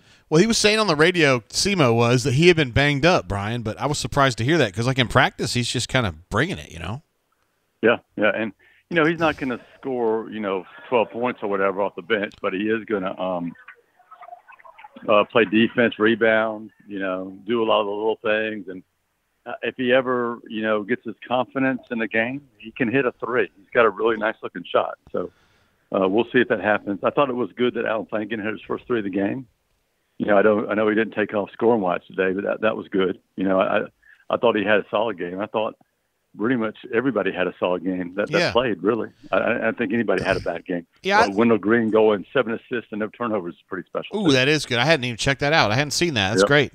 Great call out on that one. I was kind of with you in the very beginning of this when I asked you about the game. You kind of thought it was just kind of an average game, I mean, Auburn played pretty good, and they're just better than South Carolina. Nothing really stood out, but you're right. Wen going 7-0, that's really good, man. Yeah, and then Jabari, Bruce said they played basically a box and one on him a lot. And he thought he did a good job of not getting frustrated, of just taking what they gave him and, still led the team in scoring and, had a terrific all-around game again. And then, Walker's playing pretty good. I think he's still bothered a little bit by the shoulder maybe, but he's still in there mixing it up defensively and getting rebounds and scoring when he gets opportunities. That's all you got to have. That's all you got to need from him. I mean, he's just really good on his own. Keeping him eligible says, I waved at BMAT at the game and he didn't wave back. I thought he loved the subscribers, Brian. Oh, well, I might have been a little distracted because there was another game going on while I was at Neville Arena. Oh, yes. Liverpool was playing West Ham. Oh. So I had one eye on that and one eye on the floor. So I may have missed that. Oh, it happens sometimes. That's the only reason I would have missed it. We got a super chat coming through for BMAT from Fat Crack. Nice. It says, for being a doer of many things, you rock, BMAT. Go get a banana shake. I actually did make a Starbucks run, so I got that to bring to the party. No, that's Sonic, isn't it? Banana shake milk. The banana milkshake. That's right. Yeah. I needed a shot or two or three of coffee to keep me going tonight. How late do you think you're going to be there, bro? Well, it's a double hitter, so I guess at 9-10ish, depending on how long this one goes. The next one's only 7 innings, so it won't be quite as bad. Yeah, we need to cheer for a fast game on that, bro. That's right. All right, so you got Tampa on deck, right? You pretty fired up. You and Stoltz are going to go to Ybor City and party? Probably, yeah. I mean, I know Stoltz is really good with the ladies, so I expect him to reel them in. I'm going to sit back and see what happens. I was thinking that maybe you two would go to Mons Venus and just kind of let us know what it's like there. I mean, I'm pretty sure I still got VIP passes to that place, from back in the day. So, does it even still exist? I don't Fuck yeah, it exists. Of course it does. Okay. That business ain't going away. All right. Everybody wants to see some cat. Yeah, the Auburn plays at 11 a.m. I always thought the number one seed played 6 or 7 or 8, the primetime game, but they're 11 a.m. Yeah, Friday, so. Which I think that's great from our perspective, right? Yeah, absolutely it is. Hell yeah. 100%, yeah. All right, B Matt. Take care at the Rams, and let's see you carry that thing through, man. That's a long day for you, but you're the man. Yeah, I think you're it's up to like it. 10 or 11 nothing now, so they're looking pretty good. They just have a running clock on that. Yeah. All right, B Matt. Appreciate you, bro. Peace out. See you, man. There he is, Brian Matthews. As Ravine noticed, high oxygen concentration there at the baseball stadium because he went out of breath at all. And he's got, man, that sucks. I remember back in the days when I would cover some baseball with Brian, those doubleheaders were rough, man, because they would just drag. It's not necessarily bad when you're in a doubleheader with Vandy, but when you're a doubleheader with Rhode Island and you're up 12 runs and you still got to play that shit out, it's like, hey. Fat Crack, appreciate the super chat, bro. And Chip also coming through like the fucking legend that he is, doing what he does. So he said if I hung up on Stoltz, he would super chat me, and I did. Here he is, the legend himself. Why not AU? What's up, brother? Oh man, I'm just sitting here enjoying this day. SEC champions. What can you say? I know, man. Can you believe the BP has done this fucking twice? Well, not only has he done it twice, but he's done it twice when nobody picked him to do it. Nobody gave that team, especially the team he won it with the first time, nobody gave them a chance. Yeah. And then everybody just slept on this team. And I understand. There was a lot of unknowns, right? You're bringing in a lot of new guys, but at the same time, pick fifth, you end up winning it. Come on. Yeah, that's a pretty special year, man. It is a very special year. You know, I think this team has its limits. I think this team was very fortunate that they had a very, convenient schedule. I'll say that. I mean, you got to look at our schedule and what we were able to do. And, you know, we got a lot of work to do. Not sure how it's going to play out. And quite frankly, I really don't care at this point because what they've done, in my opinion, is overachieve, and they should be proud of what they've accomplished. I know they want to accomplish more, but I also know their limitations as well. So a little realism here as we go into the tournament play, I think. Yeah. Do you care a lot about what happens in Tampa? I mean, does it really matter? Not as much. It doesn't as much. I want to see us get better, though. Even if we lose, I don't want to see us, you know, some of the habits that we formed, especially blowing these leads and just playing a bit undisciplined. And see my dog, she agrees with me as well. Playing a bit undisciplined, et cetera. You know, I want to see us take a step forward with that and see if we can improve it. But other than that, I'm not really concerned. I'm hoping we can win 2 games at least in Tampa. Oh, that'd be nice. If you win 2, you go to that's in the title, right? I think it's 3. I think we have to. Yeah, that means you'd lose in the championship. We're in the title, and we'd lose. Yeah, because we have to win 3 to win it all. As long as it's not Kentucky, man, I don't care. I mean, just beat Kentucky. Yeah. I want to see us play to our potential. I think that I'm not even sure we played a complete game. You know, people say the Alabama game that we were at, you know, that we may have done that, but I still don't know that that's true. I saw some good things today. You know, I saw Wynn making some better decisions, Wendell Green. Yeah, for sure. With respect to I saw him make some better decisions about how he handled the ball, passing it off, you know, stepping back, creating space where he wasn't in the, you know, he was, you know, in the near the paint, but he created space and made some good shots, and I thought that was good. But then these lapses that you were talking about earlier, it just frustrates me to no end, man, to just watch us just let leads disintegrate like that. Yeah, and like today, it's like it kept happening. They kept going in these mental funks, man. They're so much better than South Carolina, and they just kind of like I interpreted why not as just being blasé about things. Like, you know, we'll get ourselves a run going here eventually. And man, when you're playing these better teams in the NCAA tournament, you know what I'm talking about. And you've got to get assertive, man. Yeah, and I say the same thing you do. Like, yeah, that's exactly what they did. But you know what? That habit, it builds, and we've built it, and you can't just erase that and take it out. It's going to be it's going to be almost like second nature to you, and that's what scares me about this team. I mean, I think that's where they're limited. The guard play and the habits of losing focus during games. Those are the two things that concern me the most. I think, otherwise, I think we got a shot to do what we want to do. But everybody in these things has a little luck come their way, right? Yeah. So you got to have that on your side too. I mean, it's a grind, man. From here to the end is a grind. The SEC tournament, NCAA tournament. I mean, it's going to be tough. We'll see, man. But this team's they've already overachieved from where they were picked. Oh, well, that's let them true, be them and let them be excited about it. Damn. But I don't give a shit what other people said. Like, we thought this team was going to be pretty damn good, right? Yeah, and you guys did. I'll tell you this, man. You guys did a great job of covering those early practices because you were giving everybody more details about what was going on behind the scenes, and because you guys know the game, like you and Christian and B-Matt, et cetera. I remember some of the. You actually should go back to some of those and bring them up because some of the things you guys were predicting, they came true, man, about the players and who was going to step up and who was going to be the dog. You guys nailed it. Yeah. And so we knew that when other writers didn't know it because they weren't there. They weren't seeing that. We right? covered every summer practice. So, yeah, we did. And we went into so much detail that BP was kind of like, hey, guys, I need you to kind of back it up a little bit.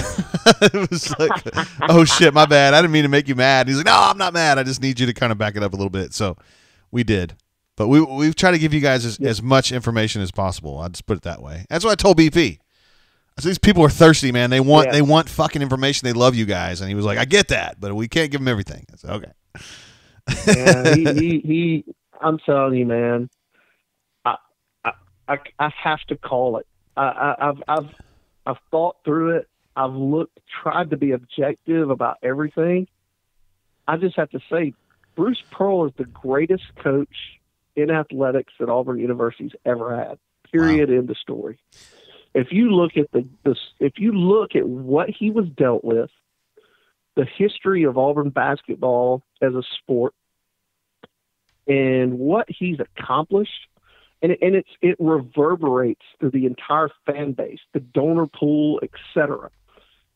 Just everything he's been able to do, you put all of that together, best coach, period.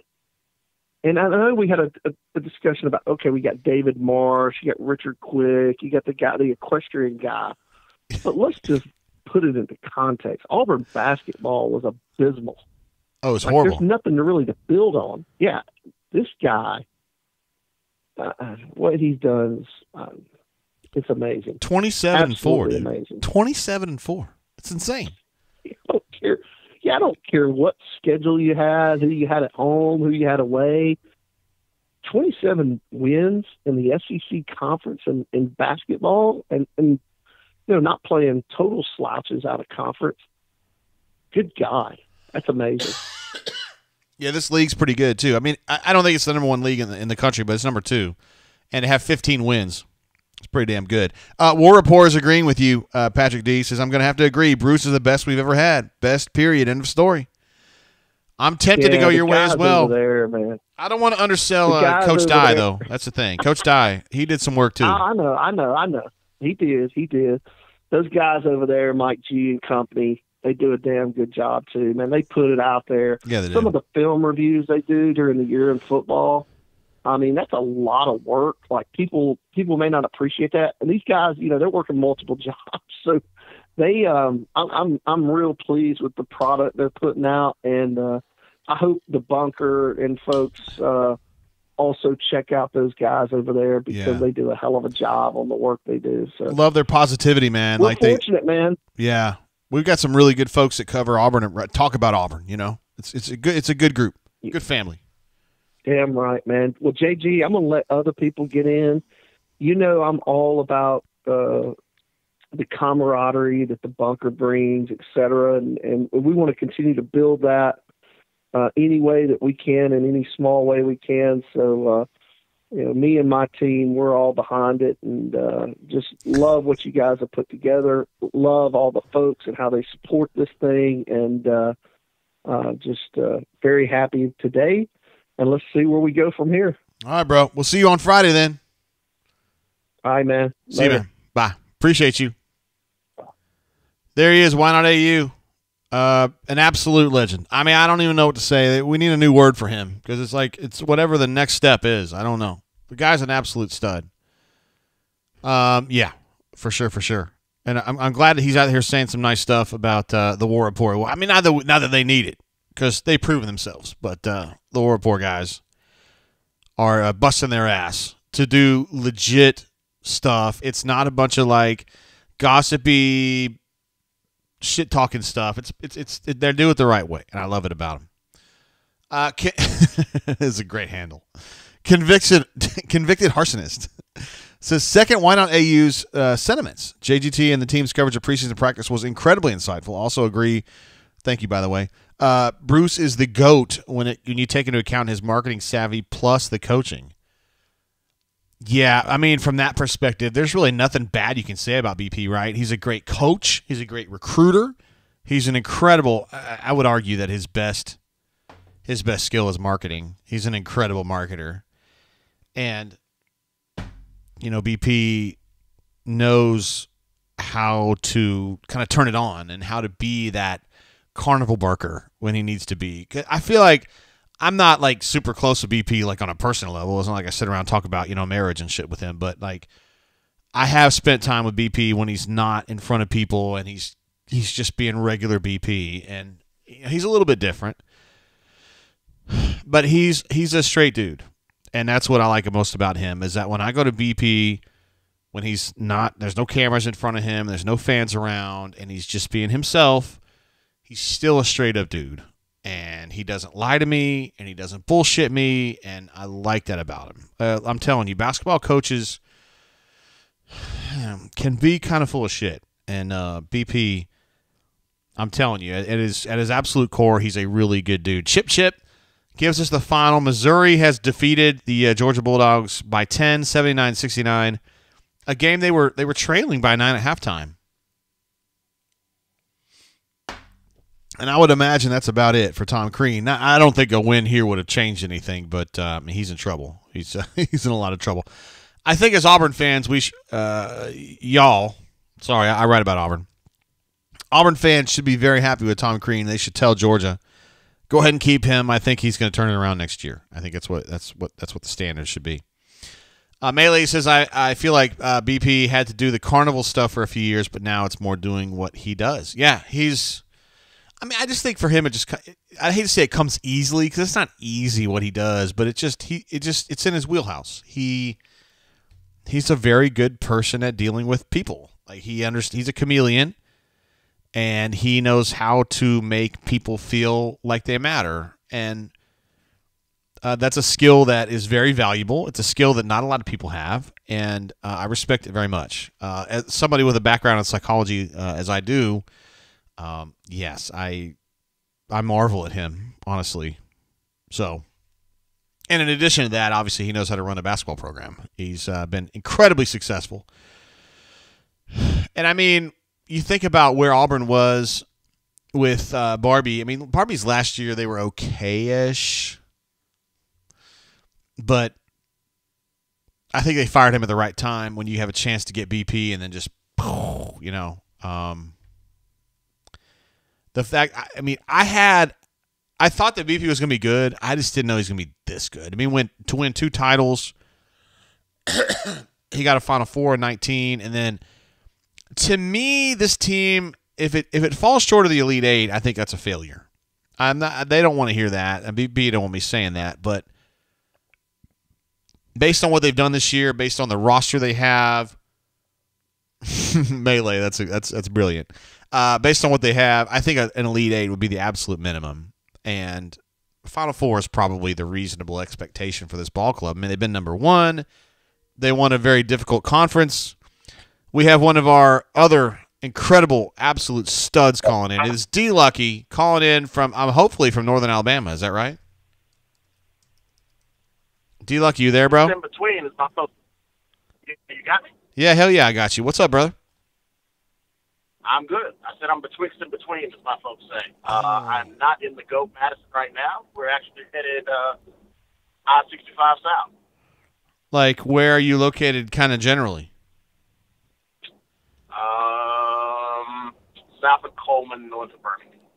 Oh, that's a dangerous area right there because it's just boring as shit. There's nothing going on there. Well, yeah. I don't slow down when we're rolling through here. Your thoughts on Auburn getting a full take on the SEC title, yo?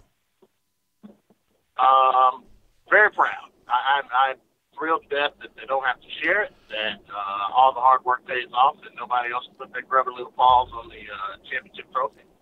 The team has worked extremely hard, had a couple of, setbacks here and there, but fought through it to pull it out, and I still think the best is yet to come. I don't think they played their very best basketball yet, so I'm hoping the next 9 games is exactly that. Yeah, so we got 9 games right? You got 3 in Tampa plus 6. Is that right? Yeah, 6 in the NCAA tournament to win the title. Yeah. So, that's what I'm hoping. Hoping we got a 9-game season left. They're going to beat Arizona 72-71 in the national title game. That's my prediction. I'll take it. Yeah, hell yeah. Of course I know you will. And if that's true, I want you to come to my house and we'll drink bourbon late at night and get drunk again. That'll work, but it will have to be after I get back from New Orleans. Well, yeah, I mean, I'll be here. I mean, you know where I am. There you go. Oh yeah, without a doubt. I mean, we got the D-Lucky bedroom right here. You know what I mean? Can Chip make some kind of embossed glass to stamp over the top of it? Yeah, he can. Fuck yeah, he can. Of course. That would be great. I can't give as much as the Nevilles, but I'll give a little something to name the bedroom. Okay. That's where you do some of your best work, I am told. Yes. Same. All right, so what are your expectations, D-Lucky, for Tampa? I mean, do you think this really matters? No. I've heard folks say that, they want us to win 2 games. I don't know that we have to. I want to make sure we can secure the number 1 slot just to make it easier on ourselves in the big tourney. But I think we can do that with what we got already. I think having an undisputed, unshared SEC title with the best or second best conference secure that for the team. Maybe if they win 1 or 2 games, sure, that helps, but I think they're good there. They don't have to win it, in my opinion. So if they do, great. If they don't, that's fine too. I just want to see more improvement from what we saw. Win, taking care of the ball. Want to see Zep stay aggressive and shoot, so to kind of keep that going and give folks a little bit more to figure out. And if that gives Al even more time to keep working out the kinks, then great. So not a lot other than those things. And Wen had 7 assists and 0 turnovers today, bro. That's huge because there are just times he just blanks out, and we just can't have that from him. The other thing that the lapses that we talk about, we can't go 3 possessions in a row without Jabari getting the ball and getting the shot off. That just can't be somebody on the bench should be assigned to exactly that. We've had 2 possessions in a row. Jabari hadn't touched the ball. We call a play for him on the 3rd. Nothing more. It would stop those lulls. Yeah, they had 3, I think, lulls in the second half, and it's like, come on, man. Give the ball to Jabari and let him break it, That's it. And we try to bail out way too late in some of those possessions. It's just run a play for him to start the possession and then go from there. We didn't shoot a lot of 4 shots today, and I think that just helps us. When we just let the offense come to us, we're fine. But let's run it through Jabari. I agree with you completely. He's such a good shooter. Just let him do it.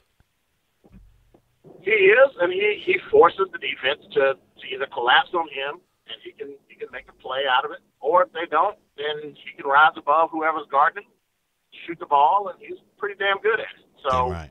they just need to keep that in mind when they're running the offense. It doesn't have to be them. And I get we've got some folks who are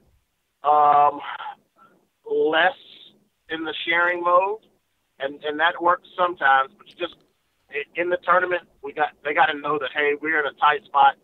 I'm going to defer to him. He defers too much. If we could balance that out, it would be great. He should be more greedy, more aggressive with the ball, and we got some folks who need to pass it a scooch more. Hey, so Why Not AU, who we love and adore, obviously, was saying he thinks the BP may be the best coach Auburn's ever had, any sport ever. Your thoughts on that one? I think he is close. I think he still has to get at least one national championship to stake that claim. I think Marsh, from what he built the swimming program up to, where he was winning multiple national championships, still is kind of like the peak for me. And then Dye never quite got there for national, but that wasn't all within his control. So I think if BP can get to the point where he has a national championship based off of where the basketball program started from, then I don't think it's arguable at that point. I think he jumps over Marsh at that point. Damn, Marsh was not where I was going with that, but you're probably right, man. He's pretty damn good. Yeah, I mean, Auburn was a national name in swimming and diving. We had multiple Olympics, participants and winners. Auburn was it for swimming and diving, and basketball's not there yet. But if BP can get to the point where we are at least a national champion after where we were, then I think that moves it above, given how big the sport is just in general. You wrap that into it, that's the only thing that's missing from what BP has done. Yeah. Word. I would agree. I mean, national title would be sweet. Yeah. And he's close. Let's revisit this conversation in 8 weeks or so. My man, I love that positivity right there. That's what I'm talking about. It's an exciting time, baby. Fuck yeah, it is. Yeah, it is. All right, so I will see you in Greenville, South Carolina. Is that right? We'll see. No definitive plans. Okay, and then we got Chicago after that. Yep. Chicago, and then Coach Krzyzewski would like to be put in Chicago. So obviously they got to do what he wants. So Auburn will play Duke in Chicago. Well, there was one blue blood we didn't manage to beat when we were on our last Final Four run. So which means they're fucking due, man. They're due. Exactly. I mean, somebody's got to send him out of his last game. Might as well be us. Dude, nobody would love that more than me because I fucking hate Duke. And I hate Krzyzewski, too. I don't know. That might be a competition between us. Oh, you don't like him either? Oh, no. No. My man, I knew you were smart. I knew you were smart. Not now, not ever. That's a man of fucking culture right there. It might not have been the brightest decision of my life, JT, but Duke basketball influenced my college choices for sure. Word. I couldn't stand the possibility of going to the school. I mean, I actually set foot on Duke's campus one time, dude, and I didn't feel good about it. Yeah, it's kind of like that school Tuscaloosa. Yeah, I know. Not a fan.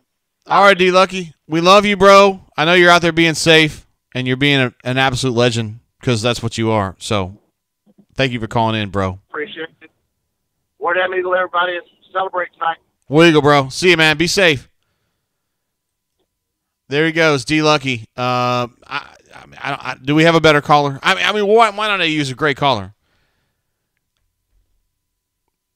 We got a bunch of great callers. I shouldn't say one is above the other, but D-Lucky's definitely in that top group, man. And BRT3, I mean, we love him, of course. Duke would have 0 fouls in a game against Auburn. This guy right here, BRT3, has watched some Duke games. He knows what time it is. Oh, we don't want to call fouls on Duke. Coach K might get mad at us. Man, fuck Coach K, man. I mean, I know he's won a lot of games. But, I mean, here's the thing, man. now understand my biases. When I grew up in a Louisville household. My parents, my dad is a graduate of Louisville. My mom worked at the University of Louisville. I grew up in a Louisville home, like the 86 national championship. Like, I followed Louisville the whole way through. I was indoctrinated into the Louisville thing, and then Krzyzewski was coaching Duke, and then Louisville had to beat Duke to win the title and blah, blah, blah. So I fucking hated him then. Then I went to UK, and then in 92, Duke beat UK on some bullshit. And then in 98, Kentucky beat Duke on some bullshit. Well, not really, because Kentucky just beat their ass, and they cried like little bitches. And I still have some signs from these people that I picked up from there when they left. Anyway, we'll just get into more of that. I hate Krzyzewski. I respect the fact that he went to West Point and that he was a soldier, that he was in the U.S. Army for us, and I respect that. But he's a real turd, and I don't like him. Let's see. AU Texman says, unapologetic for my Duke fandom in high school was my first choice. Guess I should have tried in high school.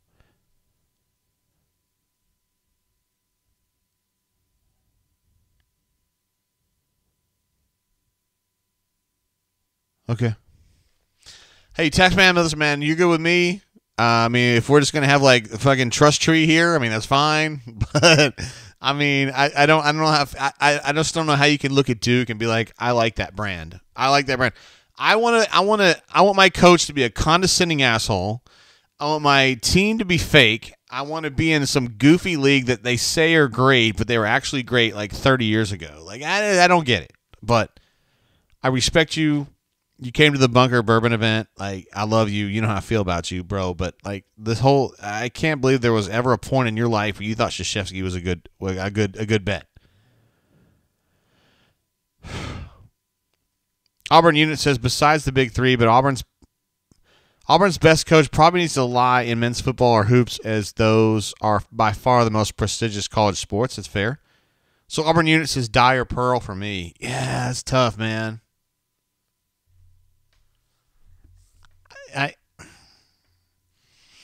I have to say I'm still, for me, this is just me talking. I'm not saying you're wrong if you disagree with me, but for me it would be Dye and then Pearl.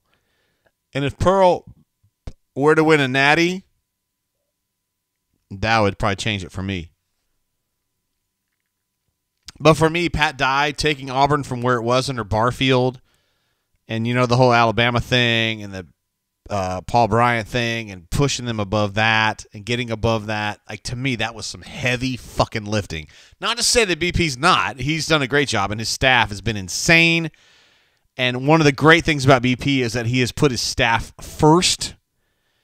There's a reason that Chad's still here, that Ira's still here, that Wes is still here, that Burgo is still here.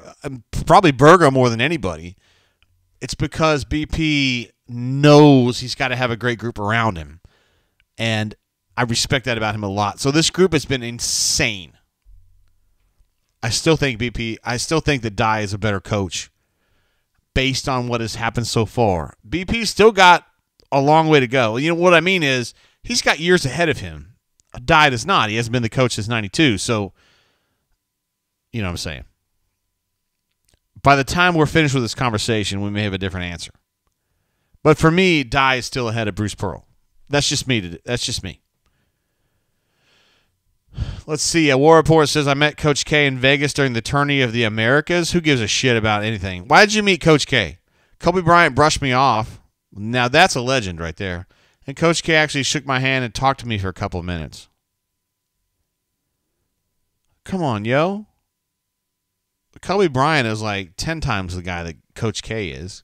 Give me a break. Yeah, Mike G, come on, bro. You know what I mean. I'm not trying to rag on you. I'm just saying.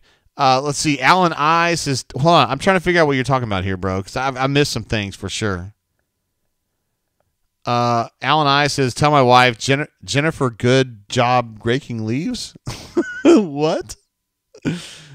I need to know more about this. Cleveland Brown says, UNC was my top school to root for growing up, and then Bruce happened. Are you that young, Cleveland Brown?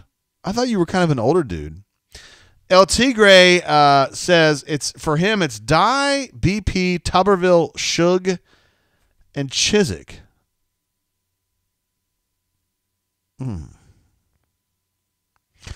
That's a tough one for me. I think the first four I would agree with. Chiswick, I don't know. But I'll admit my bias is up front. I mean, I like Tommy a lot. I spent a lot of time with Tommy in my life. And then BP I spent a lot of time with BP in my life. And then for me, I didn't necessarily spend a lot of time with Pat Dye. I mean, I knew him, but like we didn't hang out and talk about wives or anything. But I think he's still the best one. Cleveland Brown says he's 34. Shit, man. I'm almost 50, bro. I thought you were closer to my age. But it's cool. I still love you, bro.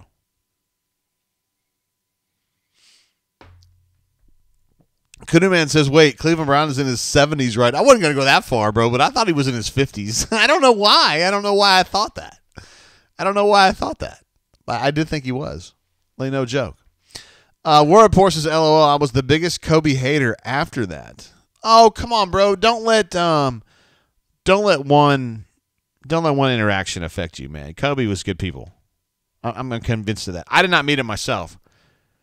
The most famous person I've met, basketball-wise, would definitely be either Dick Vitale or John Wooden. I had a chance to spend 5 minutes with John Wooden, which is probably one of the highlights of my entire life. That's the only thing that I've ever done in my life where my dad was like, wow, that's really cool. He didn't give a shit about anything else I'm doing in my life, but meeting with John Wooden and hanging out with him. Shit. AU Taxman says, sat next to Chiz on a plane the other day. Dude was studying X's and O's the whole time.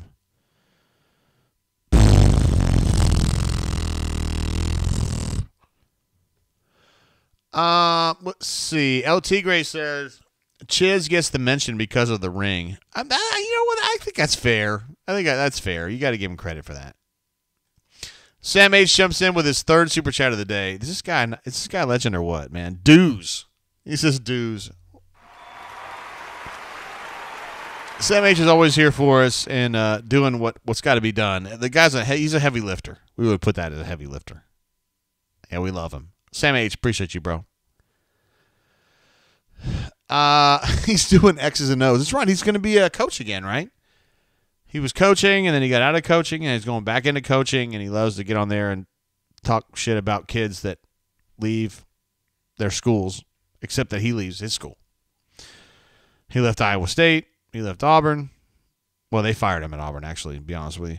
Melee says, so Chiz was playing tic-tac-toe. Got it. Bro, you're not the first person to tell me that today. I was listening on my bike ride earlier to... Hold on. This is my man D right here. My man D in Atlanta says, tell Chiz... This is funny as shit.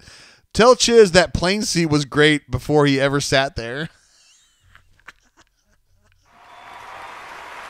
My man.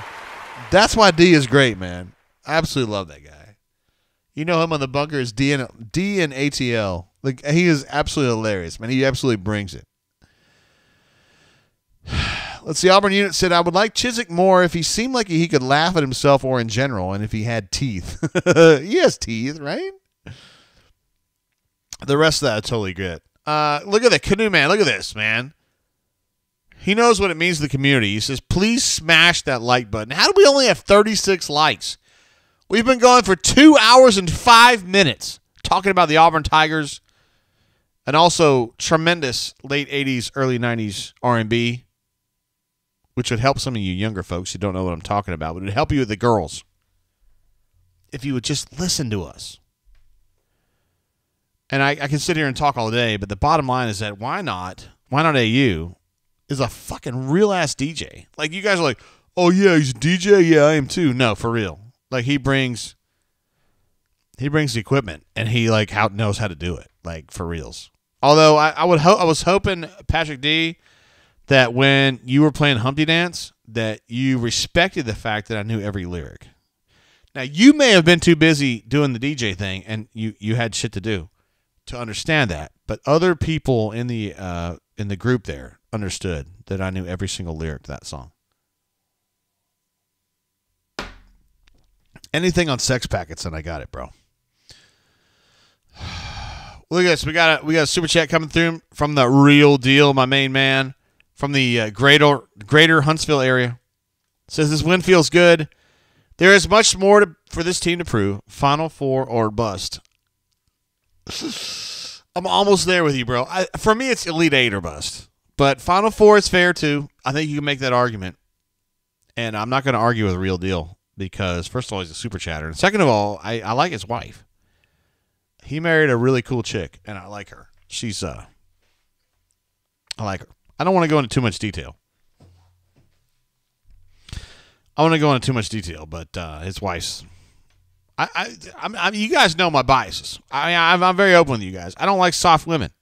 I don't like women that are just like, okay, I'll do whatever you want to say. He's married to a girl that like she runs her own shit. I like that about her. Tells me something about a man that he's not scared of a woman being successful. He's not scared of being in a relationship with a woman who's successful. And he is with one who is successful. And he's not intimidated. He's not worried about it. I like that about him. Let's see. My man Corey jumps in. Oh, whoa. Hey, man, well, you know where I got to go? You know what my time frame is, bro. We love Corey. He's one of the great ones. I once got busy in a Burger King bathroom. I'm crazy. Allow me to amaze you. They say I'm ugly, but it just don't faze me. I'm still getting in the girls' pants, and I ain't got my own dance. The Humpty Dance, here's your chance. Do the hump. Oh, do it, baby. Yeah, Patrick D, because he's the great DJ that he is, he played some Humpty Dance, which everybody loved. He knew it. He knew the room. He knew how to take the temperature of the room. And that's why he is who he is. Let's see. Real Deal says you couldn't have said it better. I feel like I'm pretty good at that, bro. Mrs. Real Deal, I like her a lot. I got no room in my life for soft women. And she ain't soft. And to be fair, I met a couple. D Lucky was there with me too.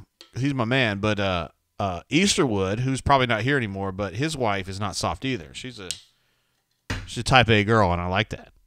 I got no room in my life for soft women. My wife is very tough. My daughter is very tough. Soft women don't get anywhere in this world. They don't get anywhere. And the Real Deal's wife, she didn't get where she's gotten by being soft. She got there by being fucking tough. Period. Let's see. Melee said, every time Auburn makes a tourney, I expect Sweet 16 appearance and hope for gravy after that. That's a good way to look at it, actually, Melee. He liked De La Soul. I like De La Soul too. Buddy was my favorite song by them.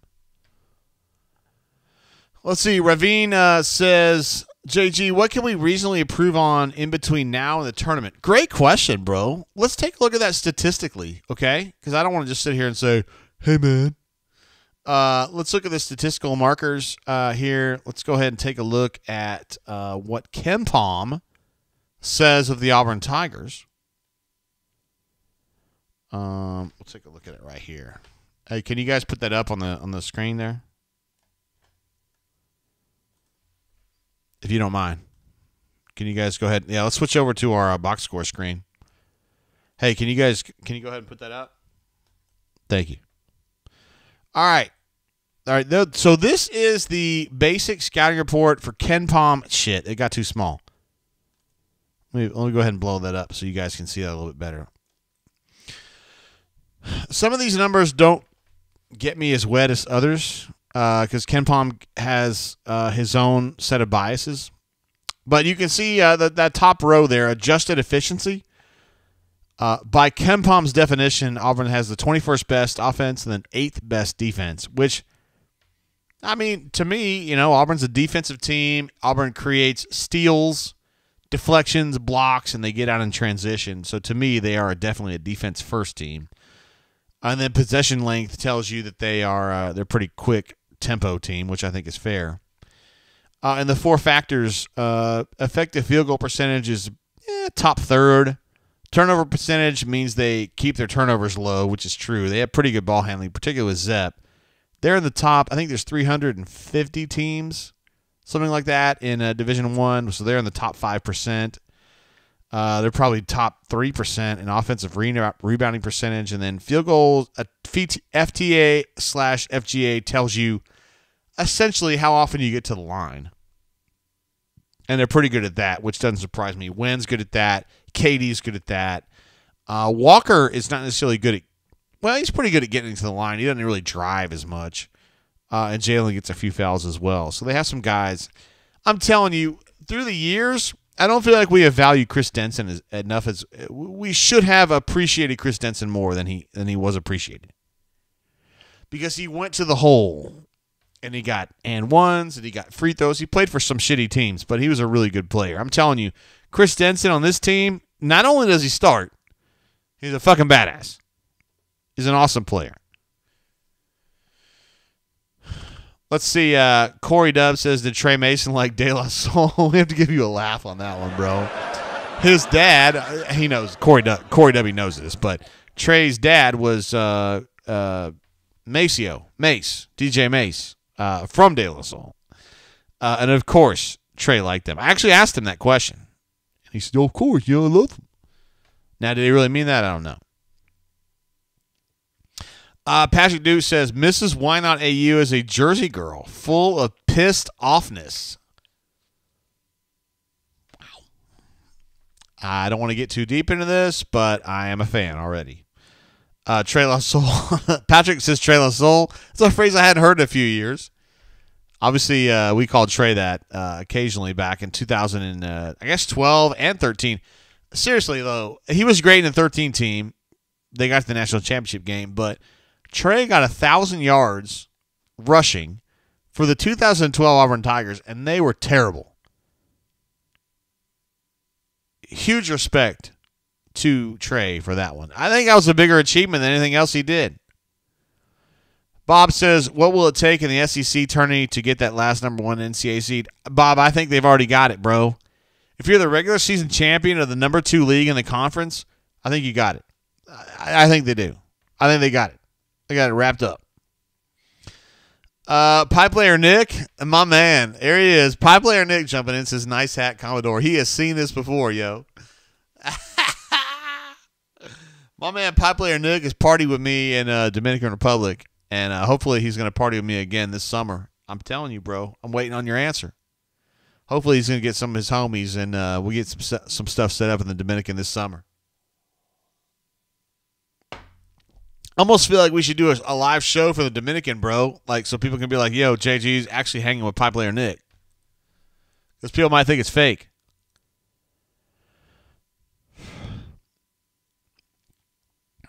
Let's see. Chip Chip's last carry against Bammer got Trey over 1,000 yards. That may be true. I don't know that. I forgot that, Chip Chip. Shit gets away from me after a number of years.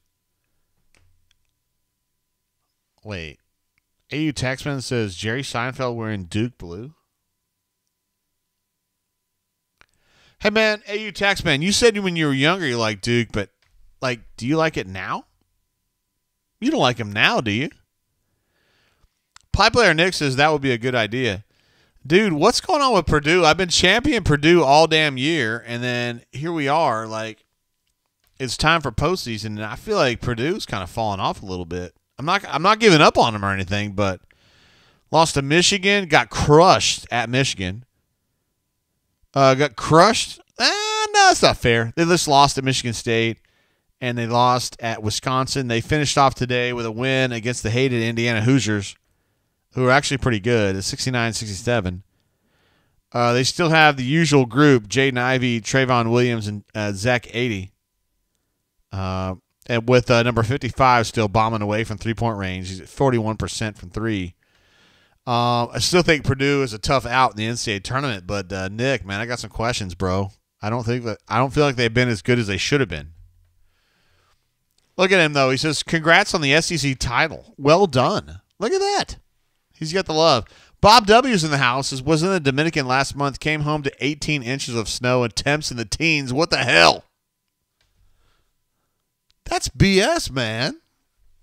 We usually go in June, so we come home to whatever. It's probably not the greatest month to go, but we've told the story many times, and I'm not going to go into details, but let's just say that pipe layer Nick, we met him and his wife, whose last name, you know who. Why would I say her last name? Her first name it starts with an A, and we had a lot of fun hanging out with him and his wife, and me and Johnny J-Dub, as you guys know him from the football shows. We had a lot of fun hanging out with them. We finally got her to fucking drink with us a little bit that last night, pipe layer Nick. And, of course, we love her. Her last name starts with an A, so we'll leave it as an A. Pipe layer Nick's wife, A. Great gal. Looking forward to it. Hopefully we'll get to hang out with her and pipe layer Nick a little bit more this summer. In June, I sent pipe layer Nick the information about where we're going to be and stuff. Hopefully, he's going to hang out with us. Corey Dub said, "Oh, hold on." Pipe layer Nick says Purdue's been on the struggle bus. Couple buzzer beater losses. Well, yeah, I mean, kinda. I don't know about that loss to Michigan, bro. But yeah, that loss to Michigan State was pretty tight. Wisconsin game was pretty close too. Man, I don't know how y'all feel on the Big Ten, though, but I feel like you have to cheer against Michigan now after what their coach did, being a big baby against Wisconsin. What a baby. Corey Dub says it's difficult watching Purdue. Eddie is unusually big. Looks like he's playing against little people in a big world. That's pretty funny. He's talking about Zach 80, 7'4". He's a big old boy. He's a very tall boy. But I remember I was talking to a friend of mine who's a Division I coach, assistant coach, I should say, and he was like, they're talking about Player of the Year, and is it really going to be Oscar Tshiebwe? And I was like, dude, Jaden Ivey at fucking Purdue. He goes, oh shit, that guy is fucking for real. And I was like, obviously, I mean, everybody knows that. He's like, that guy's an alpha dog, and I was like, yeah, I know he is. He is. I don't know why I'm such a Purdue fan. I guess it's just because of pipe layer Nick. I don't know. I'm not really a Purdue fan. I mean, I want to see Auburn win a national title, to be honest with you. But all right, so where can Auburn improve? We talked about that. These are Auburn's numbers here. Let's see. We all know Auburn's a better team defensively than they are offensively. They're pretty good offensively, but defensively they're really, really good. Primarily because they have Zep Jasper's a problem for them. I mean, from a defensive perspective, Auburn has a great defender, on-ball defender with Zep Jasper. Walker Kessler is a great shot blocker and shot effector. Those two guys right there get him in the top probably 20%. And then you got Al Flanagan's a good defender. KD is kind of a problem. He's very handsy. And Auburn's general perspective is create problems on defense, push it on offense, get out in transition, fuck them up that way. That's kind of how they do it. Did a little bit of that today. South Carolina was trying to limit the transition opportunities, but in the second half it got away from them a little bit. Auburn leads the nation in block percentage on defense. You can see that number 1 next to 21.1. 21% of all possessions against Auburn's defense end in a block. I mean, it's insane. 2-point percentage defense is 42.6. Fourth best in the country out of 300 teams. You're in the top 1% there. Yeah, a lot of that is Walker Kessler blocking shots, but it's also just kind of he's a specter. He's a specter. Not only does he block shots, he affects shots. He dissuades people from driving to the lane because they're worried about it. Alan I says Flanagan is a damn good defender. I agree.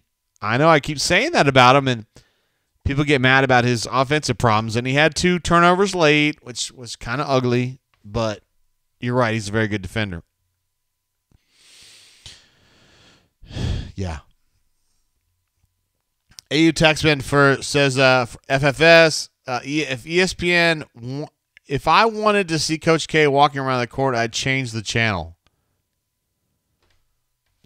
Do we have a sound? Do we have a sound for Coach K walking around the court? Do we give a shit at all about him at all? We don't, do we? How big a boy are you? Well, just it don't make no difference. Just bring her on down. You're tough as hell on this phone. Roy D. Mercer. Look at Chip coming through. I have a proper submission to JGT for a future lower Alabama. That's what that's a Mobile alum would call it. Brain drain special party location for some time over the next year. It's definitely got potential, but it's not ready yet. Interesting. W says lately Flanagan gets 3 rebounds, 4 turnovers. He only had 2 today. 2 missed layups, 5 points per game. That's pretty damn close, honestly. Pie player Nick knows what time it is. He says, Roy damn Mercer. You guys ran a story about my sister, and you said she was drunk in a bowling alley. Yeah. Roy Mercer, of course, was a fictional character on KMOD, the Rainbow Station, 97.5 KMOD in Tulsa, where I went to high school, and good folks that did that show. He's actually passed away now, but how big a boy are you? It don't make no difference. You just tough as hell on this phone. Real Deal says, prediction, Flanagan will play his best ball here on out. I keep saying that, Real Deal, because I think that we know that Al can play. We know he can play at a high level. We know that. And he hasn't done it, but we feel like he can, and it's just a matter of when. I'm absolutely convinced that he's going to come through at some big moment. It hadn't happened yet, but I will never give up on that kid. I'm serious. I will go down on this ship, just like Homegirl said. I will go down on this ship. What's her name? I don't remember. I'll go down on this ship. He's going to make a big difference. I'm with you, bro. Let's see. Bob Williams says, not a thing wrong with being drunk at a bowling alley if you're 17 years old. Wait, what? Most of the people at a bowling alley are older than that, Bob. I'm just telling you. Because the young people don't go to bowling alleys. All right, so Chip was kind of jumping in earlier. He said he had a great idea for a place we could hang out, party. Hint, it's not Voodoo Wings number 2 in Mobile. Although I definitely hit that up. Yes, actually they put that on Facebook the other day that Voodoo, the second location in Mobile, which is going to be on Dolphin, is going to be open in March. So they're actually going to go ahead and jump in. Dido, thank you. Thank you, AU Taxman. Dido. She was on the track from Eminem called a Stan, which is the big thing. You say, hey, man, I'm standing for blah, blah, blah. It's because of an Eminem song.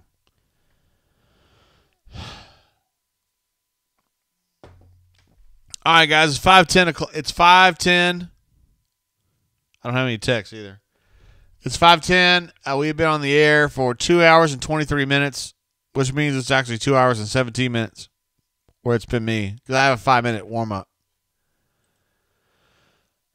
We probably need to wrap it up there. Bob W. says, I won't give up on Flanagan either. He's an Auburn man, and I will support him. I wouldn't necessarily go that far, but I mean, he is an Auburn man, though. But I'm talking about from a basketball perspective. He's got to step up, but I think he's going to do it. Bob Williams says, my statement about the bowling alley dated me, JG. Hey, man, no problem, bro. I'm the same age as you probably because at a bowling alley when I was younger, there would have been younger people there.